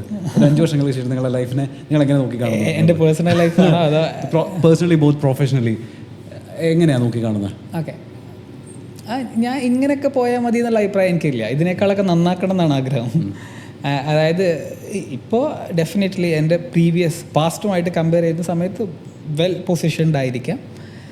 പക്ഷെ നമ്മൾ ആഗ്രഹിക്കുന്ന കുറേ സംഭവങ്ങളുണ്ടാവുമല്ലോ നമ്മുടെ ലൈഫിൽ. ഞാനത് മെറ്റീരിയൽ ഗുഡ്സിൻ്റെ കാര്യത്തിലല്ല പറയുന്നത്. നമുക്ക് പല രീതിയിലുള്ള ആഗ്രഹങ്ങളുണ്ടാവും. ഞാൻ ആ പ്രൈവറ്റ് ആ ഫീൽഡിലേക്ക് പറയാമെന്നെങ്കിൽ അങ്ങനെ അത് എൻ്റെ സ്വപ്നങ്ങൾ എന്നുള്ള നിലക്ക് പറയാം. പക്ഷേ സൊസൈറ്റിയിലേക്ക് നമ്മൾ വരികയാണെന്നുണ്ടെങ്കിൽ നമുക്ക് കുറച്ചും കൂടിയൊക്കെ ഇമ്പാക്റ്റ്ഫുൾ ആവണം എന്ന ആഗ്രഹമുണ്ട്. കുറച്ചും കൂടെ നമ്മൾ ആഗ്രഹിക്കുന്ന കേരളത്തെ വാർത്തെടുക്കാൻ നമുക്ക് എന്തൊക്കെ ചെയ്യാൻ പറ്റും എന്നുള്ള ഒരു ആഗ്രഹമുണ്ട്. ഞാൻ അത് നേരത്തെ ഒരു മൈനർ റെഫറൻസ് ആയിട്ട് പറഞ്ഞില്ല, സൗത്ത് കൊറിയയുടെ കാര്യം. അപ്പോൾ സൗത്ത് കൊറിയ ആക്ച്വലി നമ്മളെപ്പോലെ തന്നെ ലോ റിസോഴ്സ് ഉള്ള ഒരു നാടാണ്. അതായത് കാര്യമായി നാച്ചുറൽ റിസോഴ്സസ് ഒന്നുമില്ല, അത്ര റിച്ചും അല്ല. പക്ഷേ അവരുടെ ടൈം ഇപ്പോഴല്ല, ഡെക്കേഡ്സ് ബാക്ക് അവരുടെ അന്ന് ലഭ്യമായ റിസോഴ്സ് എന്തായിരുന്നു അത് അവരുടെ ഹ്യൂമൻ റിസോഴ്സസിൽ ഇൻവെസ്റ്റ് ചെയ്തു. പിന്നീട് ആ മനുഷ്യന്മാർ ആ നാടിനെ നന്നാക്കി. അപ്പോൾ ഇതുപോലെ നമ്മുടെ നാട്ടിലും ഒരു ഗിവൺ ദാറ്റ് പ്രോപ്പർ എഡ്യൂക്കേഷൻ എന്ന് പറയുമ്പോൾ അതാണ് ഞാൻ പറയുന്നത്. എഡ്യൂക്കേഷൻ എന്ന് പറയുമ്പോൾ എഡ്യൂക്കേഷന് പല മാനദണ്ഡങ്ങൾ ആൾക്കാർക്ക് ഉണ്ടാവും. പക്ഷേ എൻ്റെ ഇതെന്താണെന്ന് വെച്ചാൽ നല്ല കോഗ്നിറ്റീവ് എബിലിറ്റി ഉള്ള, നല്ല റീസണിങ് എബിലിറ്റി ഉള്ള, ആരെന്ത് പറഞ്ഞു കഴിഞ്ഞാൽ അതിനെ വിഴുങ്ങുന്നതിനപ്പുറത്തേക്ക് ഇപ്പോൾ നമ്മൾ ഇത്രയും നേരം പറഞ്ഞ കാര്യങ്ങൾ പോലും ആൾക്കാർ സ്വയം റിസർച്ച് ചെയ്തിട്ട് മനസ്സിലാക്കട്ടെ. ഇന്ന് റിസർച്ച് ചെയ്യാൻ ടൂൾസ് ഉണ്ടല്ലോ. നമ്മളെന്തിനാണ് വിഴുങ്ങുന്നത്? ഒരാൾ പറഞ്ഞത് അങ്ങനെ തന്നെ വിഴുങ്ങുന്നത് എന്തിനാണ്? അപ്പോൾ അതൊക്കെ ക്രിട്ടിക്കലി അനലൈസ് ചെയ്യാൻ പറ്റുന്ന, പരമാവധി ബയാസുകളില്ലാതെ തിങ്ക് ചെയ്യാൻ പറ്റുന്ന, ആളുകൾക്കിടയിൽ അധികം ഹെയ്റ്റ് ഇല്ലാത്ത. കാരണം എന്താ വെച്ചാൽ നമുക്കിടയിലുള്ള വ്യത്യാസങ്ങളെക്കാൾ നമ്മൾ നോക്കാൻ തുടങ്ങിയാൽ നമുക്കുള്ള അടുപ്പങ്ങൾ കാണാൻ നമുക്ക് റീസൺസ് ഉണ്ട്. ശരിക്കും തപ്പാൻ തുടങ്ങിയാൽ നമുക്ക് ഒരുപാട് സംഭവങ്ങളുണ്ട്. നമ്മൾ ഒരു ഇന്ത്യയുടെ സദേൺ പെനിൻസുലയിൽ വളരെ റിമാർക്കബിളി ചെറിയ ഒരു സംസ്ഥാനമാണ്. അല്ലാതെ നമ്മളല്ല ലോകത്തിൻ്റെ സെൻറ്റർ. ലോകത്ത് വേറെയും ഒരുപാട് ഭാഗങ്ങളുണ്ട്. നമ്മളൊരു ചെറിയ പോർഷൻ മാത്രമാണ്. പക്ഷേ നമുക്കൊരു അൺഡ്യൂ അഡ്വാൻറ്റേജ് ക്രിയേറ്റ് ചെയ്യാൻ പറ്റും. നമ്മൾ നല്ല രീതിയിൽ ചിന്തിക്കുന്ന, നല്ല വിഷനോട് കൂടി മുന്നോട്ട് പോകുന്ന ഒരു സൊസൈറ്റി ആയിട്ട് മാറുകയാണെന്നുണ്ടെങ്കിൽ ഭാവിയിൽ ഇപ്പോൾ സൗത്ത് കൊറിയ എന്നുള്ള പോലെ ഭാവിയിൽ കേരളം എന്ന് പറയാൻ പറ്റുന്ന എക്സാമ്പിളുകൾ നമുക്ക് സെറ്റ് ചെയ്യാൻ പറ്റും. അങ്ങനെയൊക്കെ കേരളം മാറുകയാണെന്നുണ്ടെങ്കിൽ അത് ഇയാളൊക്കെ അന്ന് തുടങ്ങിയ പരിപാടിയുടെ കാരണം കൊണ്ടാണ് എന്ന് നമ്മളെപ്പറ്റി ഭാവിയിൽ റെക്കഗ്നൈസ് ചെയ്യപ്പെടാൻ ഒരാഗ്രഹമുണ്ട്. ആഗ്രഹമാവാലോ, അത്രയൊക്കെ ഉള്ളൂ. Okay, I hope it was a well quality time with you. ഒരുപാട് കണ്ടുകൊണ്ടിരിക്കുന്ന ആളുകൾക്ക് ഈ പറഞ്ഞ പോലെ ഒരു ലേമാൻ പെർസ്പെക്റ്റീവിൽ കുറേയധികം ഇൻഫോസ് ഇവിടെ നിന്ന് പ്രോസസ് ചെയ്തെടുക്കാൻ പറ്റുമെന്ന് ഞാൻ വിചാരിക്കുന്നു. അപ്പോൾ thank you so much for the quality time. എല്ലാ ഈ പറയുന്ന പോലെ പ്രൊഫഷണൽ പേഴ്സണൽ വിഷസൊക്കെ 10 വർഷം വേണ്ട, ഒരു 2-3 വർഷത്തിലൊക്കെ ഈ പറഞ്ഞ പോലെ സഫലീകരിക്കാൻ സാധിക്കട്ടെ. Thank you so much. Thank you.